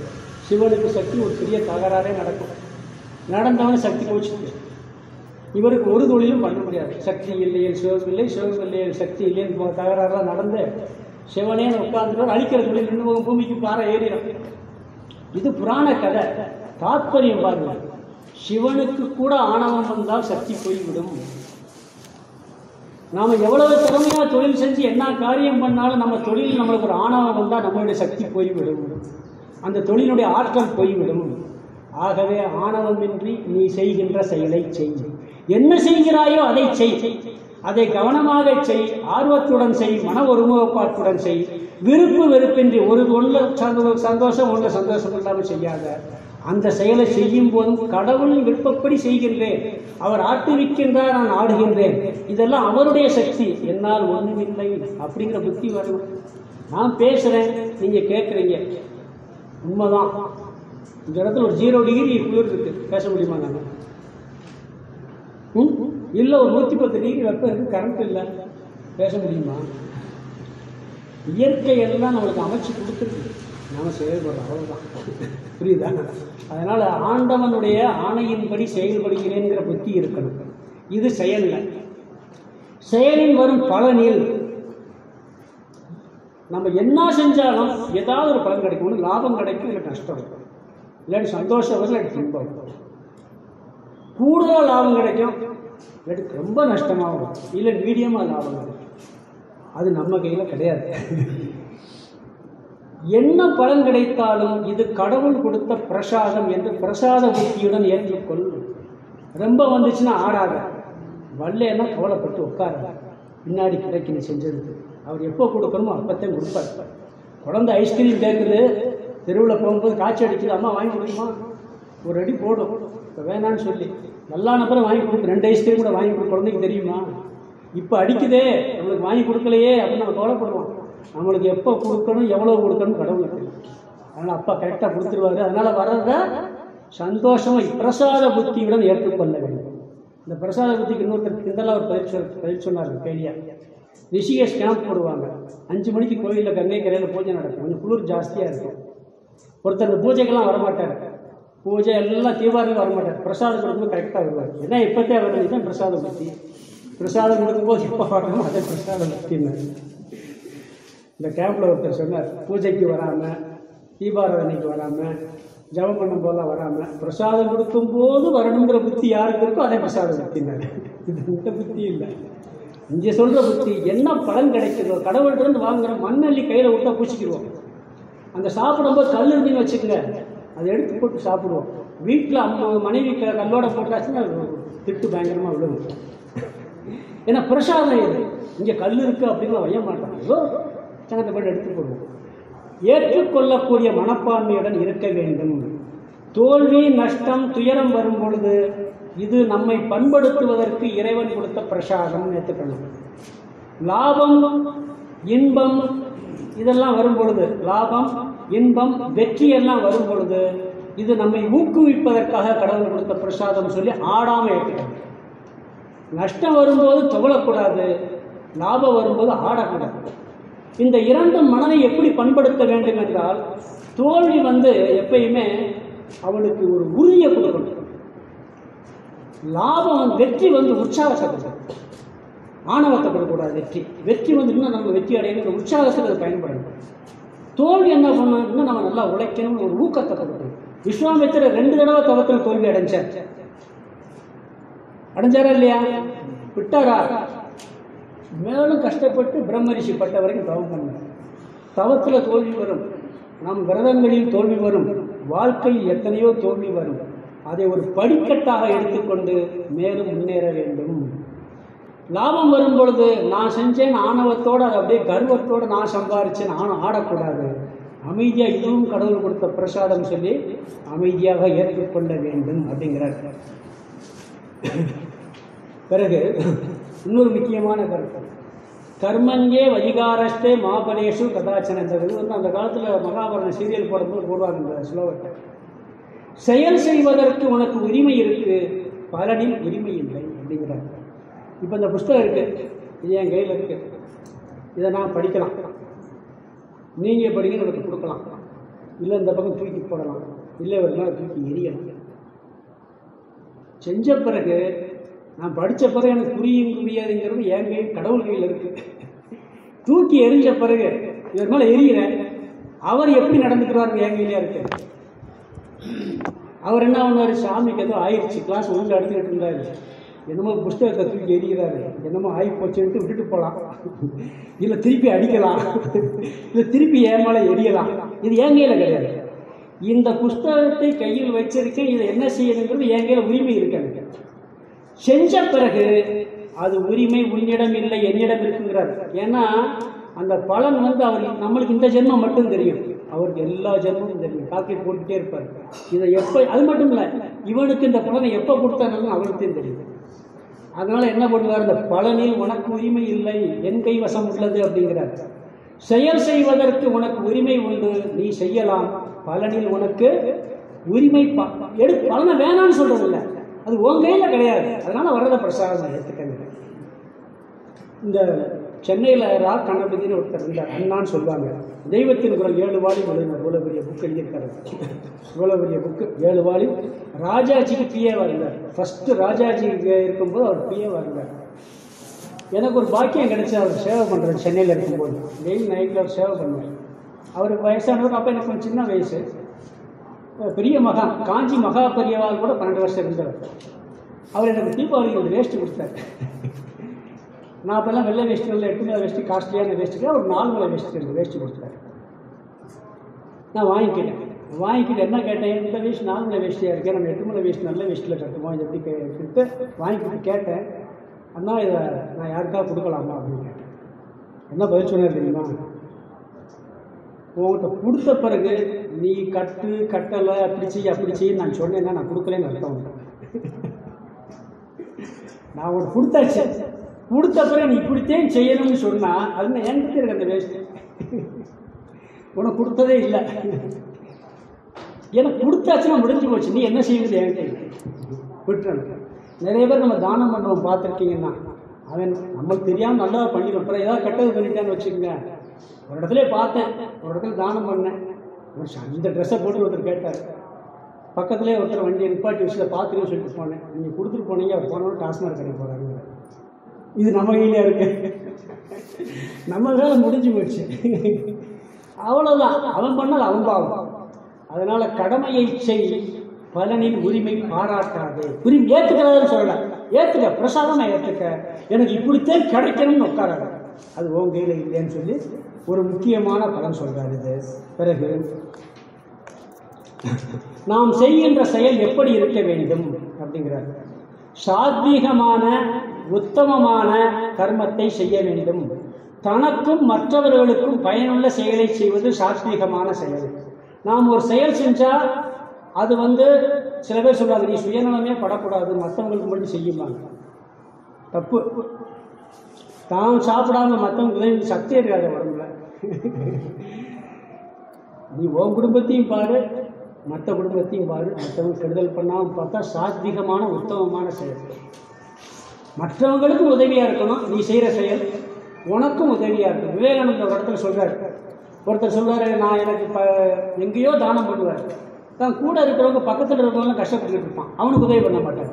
இது தானம் இல்லை, இது புகழுக்காக நீ செய்யறது. கண்ணு முன்னாடி ஒருத்தனை பார்த்துக்கிட்டு இருக்க, அவனுக்கு உதவி செய்யாமல் ஒரு சொந்தத்துலேயோ பக்கத்துலேயோ ஃப்ரெண்டோ ஒருத்தர் இருக்கான், எங்கேயோ பஞ்சமாக இருக்கான், நீ அதுக்காக இங்கிருந்து பணம் அனுப்புறியா அப்படின்ற. முதல்ல இதை பாரு, பிறகு அதுக்கு அடுத்து கூடாதுன்னு சொல்ல, தப்பு இல்லை. அது மாதிரி தனக்கும் தன்னுடைய குடும்பத்துக்கும் பயன்படணும், மற்றவர்களுக்கும் பயன்படக்கூடியதாக இருந்தால் அது உத்தமமான சாத்வீகமான செயல். அந்த செயலை செய்வாயாக. ரெண்டாவது மத்தியமம் இருக்கு, கெடுதல் பண்ண மாட்டான், தான் நல்லா இருந்தால் போதும், மற்றவங்களுக்கு கெடுதல் கிடையாது. இது ராஜசமான கர்மம், மத்தியமமான கர்மம். பரவாயில்லைங்கிற 2 நாள் கழிச்சு நல்லா வந்துடுவான். இன்னொன்று தாமச கர்மம், கெடுதல் பண்ணித்தான் வாழ்வான், கெடுதல் தான் பண்ணுவான். இவனுக்கு மட்டும் நல்லது இருக்கணும், மற்றவனுக்கு நல்லதுன்னே இல்லை, கெட்டதும் பண்ணுவான். இது அதர்மம் கர்மம், தாமசம் கர்மம். இது கூடவே கூடாதுங்கிறார். தாமச கர்மத்தை செய்யவே செய்யாது, ராஜச கர்மத்திலிருந்து விடுபட்டு சாத்வீக கர்மத்திற்கு வா அப்படிங்கிற. நீ செய்கின்ற ஒவ்வொரு செயலும் உனக்கும் பயன்பட வேண்டும், உன்னை சார்ந்தவர்களுக்கும் உலகத்திற்கும் பயன்பட வேண்டும். அப்படி சார்ந்த செயலில் எல்லாரும் பங்கு பெறக்கூடிய, எல்லாரும் நலன் பெறக்கூடிய காரியமாக செய்வாயாக அப்படிங்கிறார். எப்படிப்பட்ட செயல் செய்யும் பொழுது நாச்செற்று விற்குள் வாராமின் நல்வினை மேற்சென்று செய்யப்படுங்கிறார் வள்ளுவர். நாக்கெல்லாம் இழுத்துக்கிட்டு விச்சுக்கிட்டு சாக போகிற நேரம் வர்றதுக்குள்ள நல்லதான் செஞ்சு முடிச்சிருங்கிறார். நல்ல காரியங்களை பண்ணுங்கிறார் பொதுவாக. அது எல்லாரும் பயன்படக்கூடியதாக இருக்க வேண்டும் அப்படிங்கிறார். பிறகு இதெல்லாம் 3 செஞ்சால் என்ன பலன் அப்படின்னு சொல்றாரு. அதாவது பாபம் வராது, புண்ணியம்தான் வரும். இந்த மனோபாவனையோட நீ செய்தால் அதில் ஒரு காலம் பாபம் வராது, புண்ணியம்தான் வரும். உயிர்களை சொல்றாரு போரில் பாவமாக வரும், அங்கே புண்ணியம் தான் கிடைக்கும். நம்ம இராணுவ வீரர்கள் பாகிஸ்தான்லேயே சைனாவிலோட எவ்வளோ பேரை போட்டாலும் அவ்வளோ எவ்வளோ புண்ணியம். ஆனால் கடமை, அது கடமையை செய்யும் பொழுது அங்கே பாவ புண்ணியத்துக்கு இடம் இல்லை, புண்ணியம் மட்டும்தான். இப்போ ஒரு டாக்டர் இருக்கார், ஒரு ஆப்ரேஷன் பண்ண வேண்டியது, உயிரை காப்பாற்ற வேண்டியது, ரொம்ப சீரியஸாக இருக்குது, முயற்சி பண்ணுறாரு. அப்போ எல்லா முயற்சியும் பண்ணி அவர் முயற்சி பண்ண உடனே அது பிழைச்சிருச்சு. புண்ணியம் சொல்கிறதெல்லாம் பாராட்டுறேன். ஒருவேளை பிழைக்க வைக்க முடியலை, இறந்து போச்சு, இவர் பாவம் வருமா டாக்டருக்கு? அப்பயும் அவர் புண்ணியம், அவர் முயற்சி பண்ணார், அவர் கடமையத்தையும் செஞ்சார், பாவம் வராது, புண்ணியம் தான் வரும். அது மாதிரி கடமையை செய்யும் பொழுது வெற்றி ஏற்பட்டாலோ தோல்வி ஏற்பட்டாலோ புண்ணியம்தான் கிடைக்கும். இது கர்மயோகத்தினுடைய பலன். பாவம் ஒரு காலம் வராது. நீங்கள் பிள்ளைய வளர்க்குற முறைப்படி வளர்க்குறீங்க, அவன் சரியாக வரல, அதனால் பாவம் முடியாது, புண்ணியம்தான். நீங்கள் தாய் தந்தையரை முறையாக கவனிக்கிறீங்க, அவங்க உங்களுக்கு சரியாக ரிப்ளை பண்ணல, புண்ணியம்தான். என்ன பாவம் செஞ்சவங்களெல்லாம் காப்பாற்றணும், என்னை இப்படி கஷ்டப்படுத்துறாங்க கிடையாது, புண்ணியமே கிடைக்கும். பாவம் ஒரு காலம் வரவே வராது. கடமையை செய்யும் பொழுது இந்த பாவனையுடன் செய்யும் பொழுது, அதாவது எந்த பாவனையுடன், ஒருமுகப்பட்ட மனதுடன், விருப்பு வெறுப்பு இல்லாமல் நன்கு அந்த காரியத்தை கடவுள் நம்மளுக்கு கொடுத்த வாய்ப்பு, அவர் ஆட்டுவிக்கிறார், நான் ஆடுகிறேன் என்ற பாவனையோடு, அவருடைய கருணையால் செய்கிறேன் என்ற பாவனையோடு செஞ்சு பலன் வரும்போது பிரசாத புத்தியுடன் ஏற்றுக்கொண்டால் அதனால் உனக்கு பாவமே வராது, புண்ணியம்தான் வரும் அப்படிங்கிறார். இதை நீங்கள் கடமையை ஒழுங்காக செய்யலைன்னா பாவம் வரும். சொல்லுவாங்கல்ல, பாரு அவன் குழந்தைய சரியாக வளர்க்கலை, பெற்றோரை பார்க்க பழிச்சொல் வருதா இல்லையா, பழிச்சொல் வருங்கிற.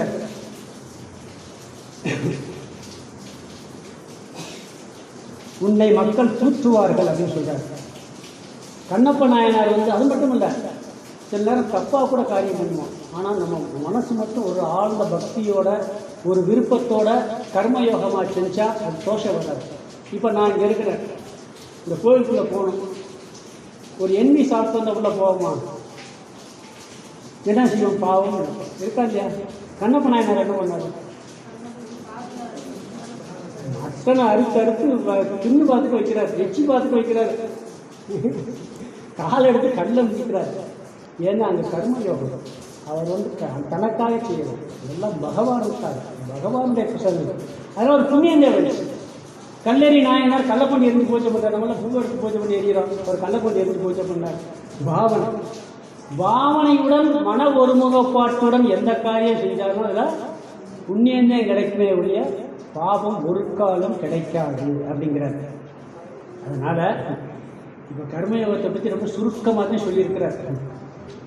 சமபாவனையுடன் செய்ய வேண்டும். எனக்கு பிடிச்ச தொழில், எனக்கு பிடிக்காத தொழில் செய்யக்கூடாது. எந்த இது அமைஞ்சிருக்கோ அதை முறையா ஒழுங்கா கவனமா செய்யணும். பலன் கிடைக்கும் பொழுது கடவுள் கொடுத்த பிரசாதம் என்ற ஆனந்தமாக அதை நாம் ஏற்றுக்கொள்ள வேண்டும். உத்தமமான காரியங்களை செய்ய வேண்டும். தனக்கும் மற்றவர்களுக்கும் பயன் தரக்கூடிய செயலாக இருக்க வேண்டும். மற்றவங்களுக்கு எப்படி பயன்படுற மாதிரி செய்ய முடியும்? நான் 100 ரூபாய் சம்பாதிக்கிறேன், அதை வந்து என் குடும்பத்துக்கே காணும், அது கனவா பண்ண முடியும்? கேட்கலாம், 1 ரூபா பண்ணலாம்ல, 100 ரூபாயில் 1 ரூபா பண்ணலாம், 10 ரூபா பண்ணலாம், அதுவும் முடியலை. உடலால் சில பேருக்கு ஹெல்ப் பண்ணுவோம். ஒரு அம்மா போய்கிட்டு இருக்கு, வயசாக நம்ம தூக்க மாட்டாமல் அதை வாங்கி நம்ம தூக்கிட்டு போனால் அது ஒரு புண்ணியம் தானே, மற்றவங்களுக்கு பயன்படுகிற கர்மம் தானே. அதே மாதிரி அறிவு தானம் பண்ணணும். கல்வி, நம்மளுக்கு தெரிஞ்ச நல்ல விஷயங்களை மற்றவங்களுக்கு சொல்கிறது. அதனால் மற்றவர்களுக்கு பிரயோஜனம் பணத்தால் மட்டும்னு அர்த்தம் எடுத்துக்கிறாங்க. தனக்கும் பயன்படணும், மற்றவர்களுக்கும் பயன்படணும். சில பேர் சொல்லுவாங்க, நீ உனக்கு பயன்படக்கூடாதுன்னா அது தப்பு. அதாவது முழுசாக சுயநலவாதியாக இருக்கக்கூடாது, முழுசாக பன்மனவாதியாக இருக்கக்கூடாது. தன்னையும் காப்பாற்றணும், குடும்பத்தையும் காப்பாற்றணும், மற்றவங்களையும் காப்பாற்றணும். பொதுவாக இல்லாட்டி உன்னால் பண்ண முடியாது. எப்படி பண்ண முடியும்? சுதந்திர போராட்ட வீரர்கள் இருந்தாங்க, காமராஜர், சில பேர் இதெல்லாம் கல்யாணம் முடிக்காமே இருந்தாங்க வாழ்க்கையில். அவங்களுக்கு வேற, அது வேற விஷயம். இல்லறத்தால் இருக்கிறவனுக்கு தான் குடும்பத்தையும் பார்க்கணும், தன்னுடைய பெற்றோர்கள் முதியவர்களையும் பார்க்கணும், வெளியே இருக்கவங்களையும் பார்க்கணும். இது 3க்கும் நன்மை செய்யக்கூடிய செயல்களாக செய்ய வேண்டும்ங்கிறார். பிறகு இந்த 3இன் பலன் என்னைக்குமே பாபம் வராது, புண்ணியந்தே வரும். இன்னொரு பெரிய லாபம் என்னன்னா, இந்த தத்துவத்தை புரிந்து கொள்ளக்கூடிய சித்த சுத்தி நம்மளுக்கு கிடைக்கும். இந்த ஆத்ம தத்துவம் புரியாது. இந்த கீதை பூரா வரப்போது. பிரம்மா, கடவுள்னா என்ன, ஜீவன்னா என்ன, உடல்னா என்ன, உயிர்னா எல்லாம் சும்மா சுருக்கமாக சொல்லியிருக்கேன். இதெல்லாம் உடனே புரிகிற விஷயம் இல்லை, ஆத்மாவை பற்றிய விஷயமெல்லாம். கேட்டு கேட்டு கேட்டு கேட்டு கேட்டு திருப்பி சந்தேகமெல்லாம் வந்துக்கிட்டே இருக்கும். அத்தியாயம் முடியும் போது நல்லா புரிஞ்சால் சரிதான் நம்மளுக்கு.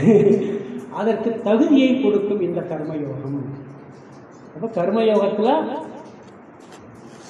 செயல் செய்யும் பொழுது நாம் இருக்கின்ற செயலை, நாம் செய்து கொண்டிருக்கின்ற செயல்களை எப்படி செய்வது, எந்த பாவனையுடன் செய்வது, அந்த செயல் எப்படிப்பட்டதாக இருக்க வேண்டும், பலன் வரும் பொழுது பிரசாத புத்தியுடன் அதை ஏற்றுக்கொள்ள வேண்டும்.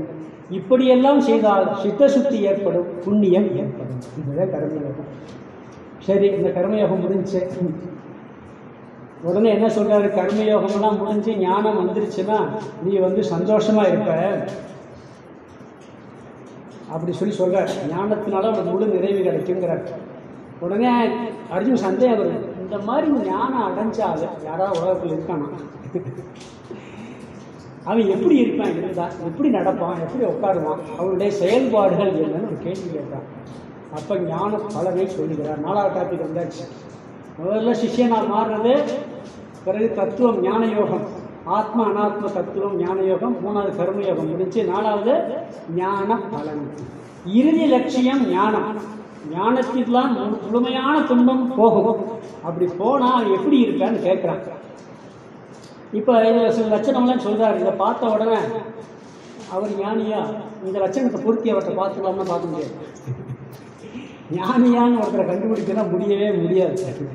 அப்புறம் எதுக்கு சொல்லணும், நான் ஞானியா நான் பார்க்க மற்றொரு மனசு யாருக்கு தெரியும்.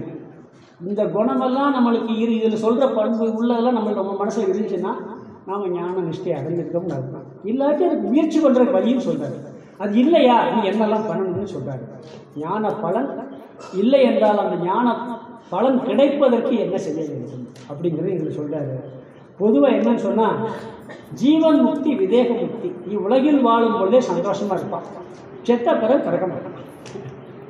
இங்கே இருக்கும்போதே சந்தோஷமாக இருப்பான், அவன் இறந்த பிறகு மீண்டும் பிறக்க மாட்டான். இது 2 தான் முதல்ல சொல்கிறது.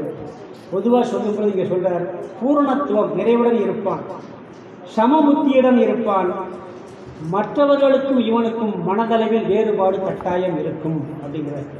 3 விஷயம் சொல்கிறார். பூரணமாக இருப்பான், எல்லாத்தையும் சமபுத்தி இருக்கும், மற்றவர் மனசுக்கு என் மனசுக்கு வித்தியாசம் இருக்காது, அவனுக்கே தெரியும், வேற தெரியாது. இந்த பூரணமாக இருக்குங்கிறது அவனுக்கு தெரியும், சமபுத்தியோடு இருக்கிறது அவனுக்கு தெரியும். ஓரளவுக்கு பார்க்கலாம், பெருசாக பார்க்க முடியாது, ஓரளவுக்கு பார்க்கலாம். ஒருத்தர் ஞானியான்னு கேட்குறீங்கன்னு வச்சு, எதை கேட்குறீங்க நீங்கள், ஞானியா ஞான நிஷ்டனான்னு கேட்குறீங்கன்னு வச்சுக்கோங்களேன். நான் என்ன பதில் சொல்கிறது, நான் ஞானி இல்லைன்னு சொன்னால் என்னடா அது பார்ப்பீங்க. கேட்டால் என்ன வரும்னு சொன்னால், அப்போ இவருக்கே புரியலை, இவருக்கு நம்மளுக்கு உபதேசம் பண்ணுறாங்க. ஞானின்னு சொல்கிறேன்னு வச்சுக்கோங்க, அது இவருக்கு ஞானின்னு சொல்லிட்டு கர்வம் இருக்குன்னு வரும். அதனால் யாரையும் பார்த்து ஞானியான்னு கேட்கக்கூடாது, அது அவருக்கே தெரியும் எப்படி இருக்குன்னு சொல்லிட்டு. இங்கே கேட்குறான், அவன் எப்படி இருப்பான், எப்படி செயல்படுவான்னு கேட்குறான். இவருக்கு சில லட்சணம் சொல்கிறாரு, அவனே சோதித்துக் கொள்வதற்காக சொல்கிறாரு. யாரையாவது போய் நிறைவாக சந்தோஷமாக இருக்கேன்னு கேட்டு பாருங்க, என்ன சொல்லுவாங்க, நல்லா இருக்கேன், ஆனந்தமாக இருக்கேன், சந்தோஷமாக இருக்கேன்பாங்க. பையன் எப்படி இருக்கான் அப்படின்னு கேளுங்க, அடுத்த வார்த்தை பையன் அப்படின்னு அப்படி எழுப்பார். ஒரு ஒவ்வொன்றா வரும், ஒரு வரிசையாக வந்து துக்கமெல்லாம். முதல்ல நல்லா இருக்கேன், சந்தோஷமாக இருக்குன்னு சொல்லுவோம். முழுமையாக நான் ஆனந்தமாக நிறைவோடு இருக்குங்கிற வார்த்தை உள் மனசுக்கு வர்றது ரொம்ப கஷ்டம். அது இந்த ஞான நிஷ்டனுக்கு வரும். குறையொன்றும் இல்லை மறைமூர்த்தி கண்ணால் எப்படி படிக்க முடியும். இந்த பூரணத்துவம் இருக்குங்கிறார். இந்த பூரணம்னு ஒரு பலகாரம் போட்டுருவோம், பார்த்துருக்கீங்களா? வெளியே சாதாரணமாக இருக்குது, உள்ளே ரொம்ப சுவையான இனிப்பு இருக்கும். அது உள்ளமே இருக்குது, வெளியே தெரியாது. அதுக்கு அது பூரணம்னே பேர் வச்சிருக்கு. பாருங்கள், இதில் கூட ஞானத்தை சொல்லியிருக்காங்க. நம்ம சாப்பிட்ற பலகாரங்கள் இது நம்ம மதத்தில் அது ஒன்று இருக்குது. எல்லாமே ஒரு தத்துவம் இருக்கும். பூரணம் தாங்க, உள்ளே அழகாக பருப்பு இனிப்பெல்லாம் போட்டு வச்சுருப்பாங்க. அப்படி உள்ளே பூரணமாக இருப்பான், வெளியே அப்படி தெரியாது. அது சொல்கிறார். இன்னொன்று, இவனுக்கு சில ஆசைகள் இருக்கும், அது பந்தப்படுத்தாது. இப்போ நான் சொல்லிக் கொடுக்கணும்னு ஆசைப்பட்றேன், பாடத்தை நல்லா நடத்துன்னு ஆசைப்பட்றேன், இது தப்பு இல்லை. தர்மமான ஆசைகள் தவறு இல்லைன்னு சொல்லுவாங்க. தர்மமான சுகங்களை அனுபவிப்பதும் தவறு இல்லைப்பாங்க. அதில் அடிமையாகி வரக்கூடாதுன்னு. இவன் பந்தப்படுத்துகிற ஆசைகள் இருக்க மாட்டான், பந்தப்படுத்தாத ஆசைகள் இருப்பான் அப்படிங்கிற. இந்திரியங்களை எல்லாம் உலக விஷயங்களுக்கு பயன்படுத்துவான். பார்க்கணும், கேட்கணும், எல்லாம் பண்ணிட்டு சாப்பிட்டா நல்ல சுவையாக கொடுக்குறீங்க, நல்லா இருக்குன்னு கேட்டால் நான் சுவைக்கெல்லாம் எனக்கு தெரியாது, நான் சுவையெல்லாம் அனுபவிக்க மாட்டேன் அப்படின்னு சொல்லுவேன். நல்லா இருக்குன்னு சொல்லணும். அப்படியெல்லாம் கிடையாது. அதனால் உலக சுகங்களில் இவன் அடிமையாகாமல் இருப்பான். அது மட்டுமல்ல, ஒருமையில் ஆமை போல் 5 அடக்கல் ஆற்றின் எளிமையும் ஏமா பிடித்துங்கிறார். ஆமை எப்படி 5 அவயவங்களை ஒரு சின்ன ஏதாவது ஆபத்து வரும்பொழுது உள் இழுத்துக் கொள்கிறதோ, இயல்பாகவே இவனுக்கு புற விஷயங்களில் உள்ளே இழுத்துக் கொள்ளக்கூடிய சக்தி இயல்பாக இருக்கும். ஞான நிஷ்டை அடையவில்லை என்றால் இவன் ஆமை போல் இழுத்துக் கொள்ள பழக வேண்டும். ஞான நிஷ்டையா இருந்தால் அது இயல்பு அவனுக்கே அடையிடும். இல்லைன்னா இதை பழகணும்னு சொல்றார். 5 புலன்களையும் ஆமை எப்படி உள்ள இழுத்துக்கிறதோ, ஒரு பிரச்சனை வருது, மோசமான சூழல் வருதா, இவனா இழுத்துக்கிறது.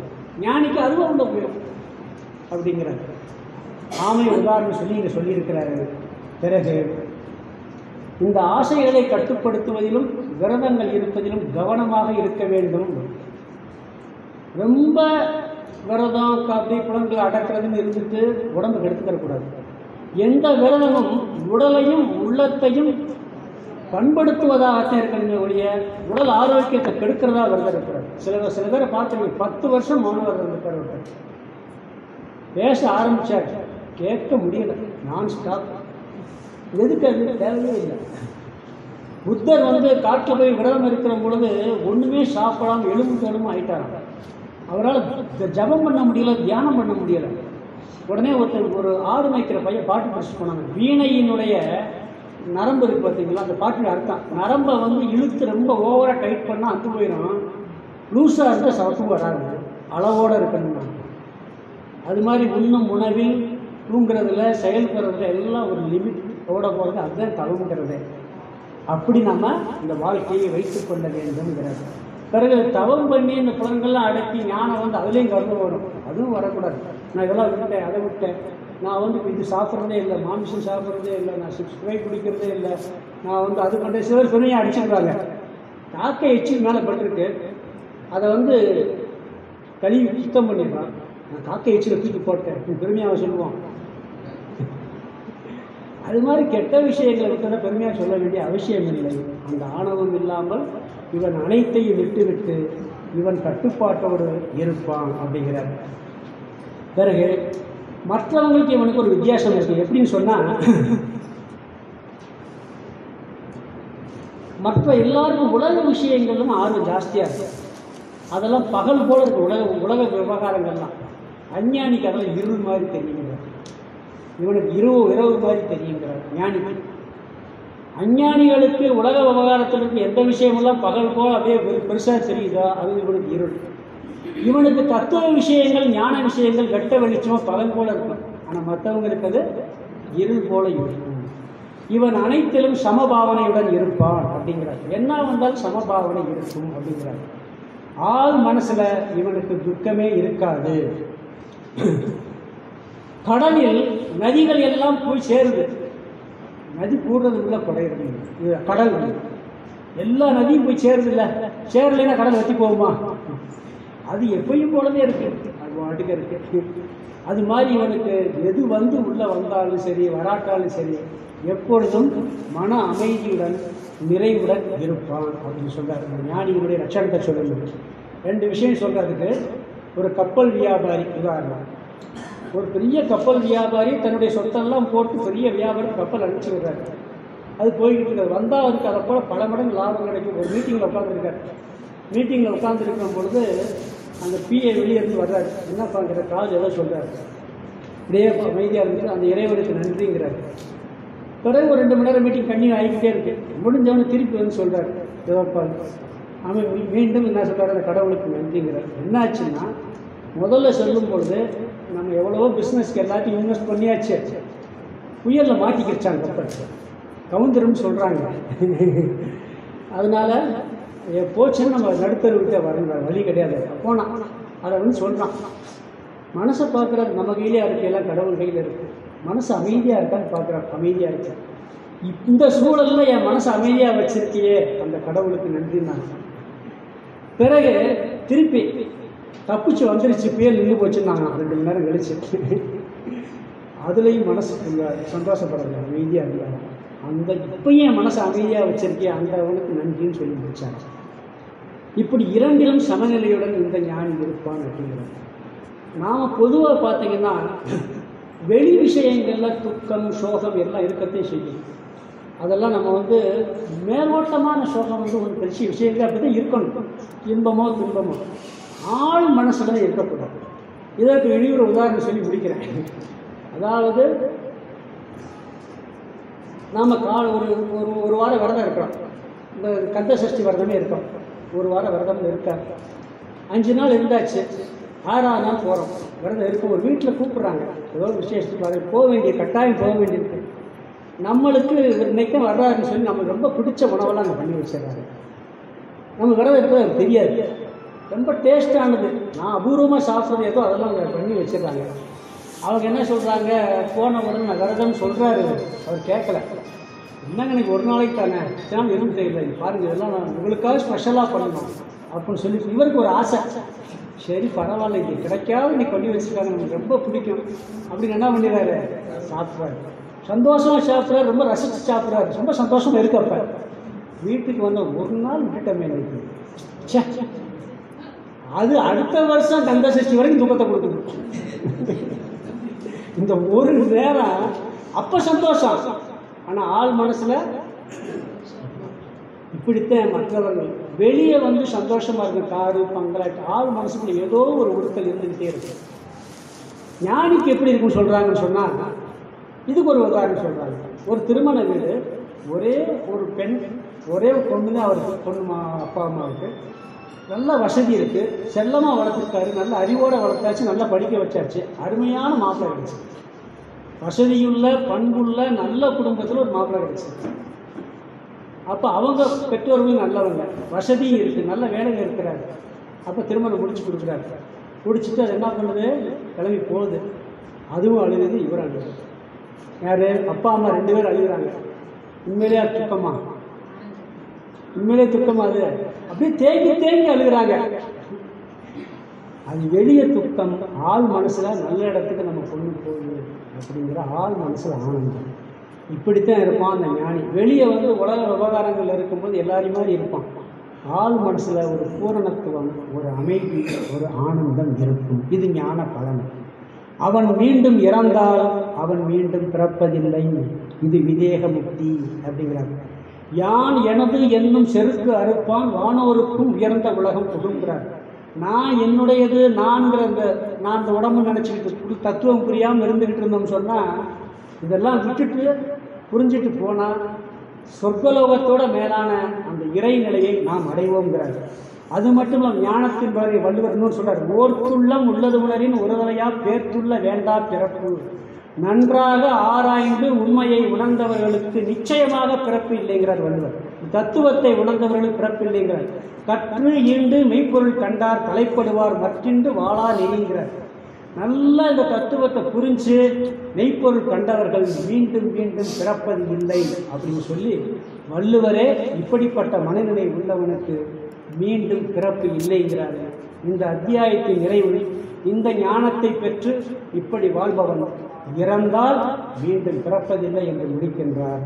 இத்துடன் இந்த சாங்கிய யோகம் என்ற 2வது அத்தியாயம் முடிவடைகிறது. இதில் 4 தலைப்புகளின் கீழ் சொல்லப்பட்டது. ஒன்று, அர்ஜுனன் சிஷ்யனாக மாறுவர். நாமும் சிஷ்யனாக மாற வேண்டும். கீதையை படிக்க தன்னிடம் உள்ள குறையை தெரிஞ்சு யார்கிட்ட போய் கேட்கணுமோ அங்கே முறையாக போய் கேட்கணும். பிறகு தத்துவ விஷயத்தை சொன்னார். இந்த ஜீவாத்மானா என்ன, இந்த உடம்புனா என்ன அப்படின்னு சொல்லி இதை 2 குறித்து நீ கவலைப்படாதேன்னு, கவலைப்படக்கூடாதுங்கிறதையும் வாழ்ந்தது அத்தியாயம் பூரா வரப்போகுது பகவத்கீதை முழுசும். தர்மத்தின் அடிப்படையில் கவலைப்பட வேணாம்னு சொன்னார் 2வது டாபிக்.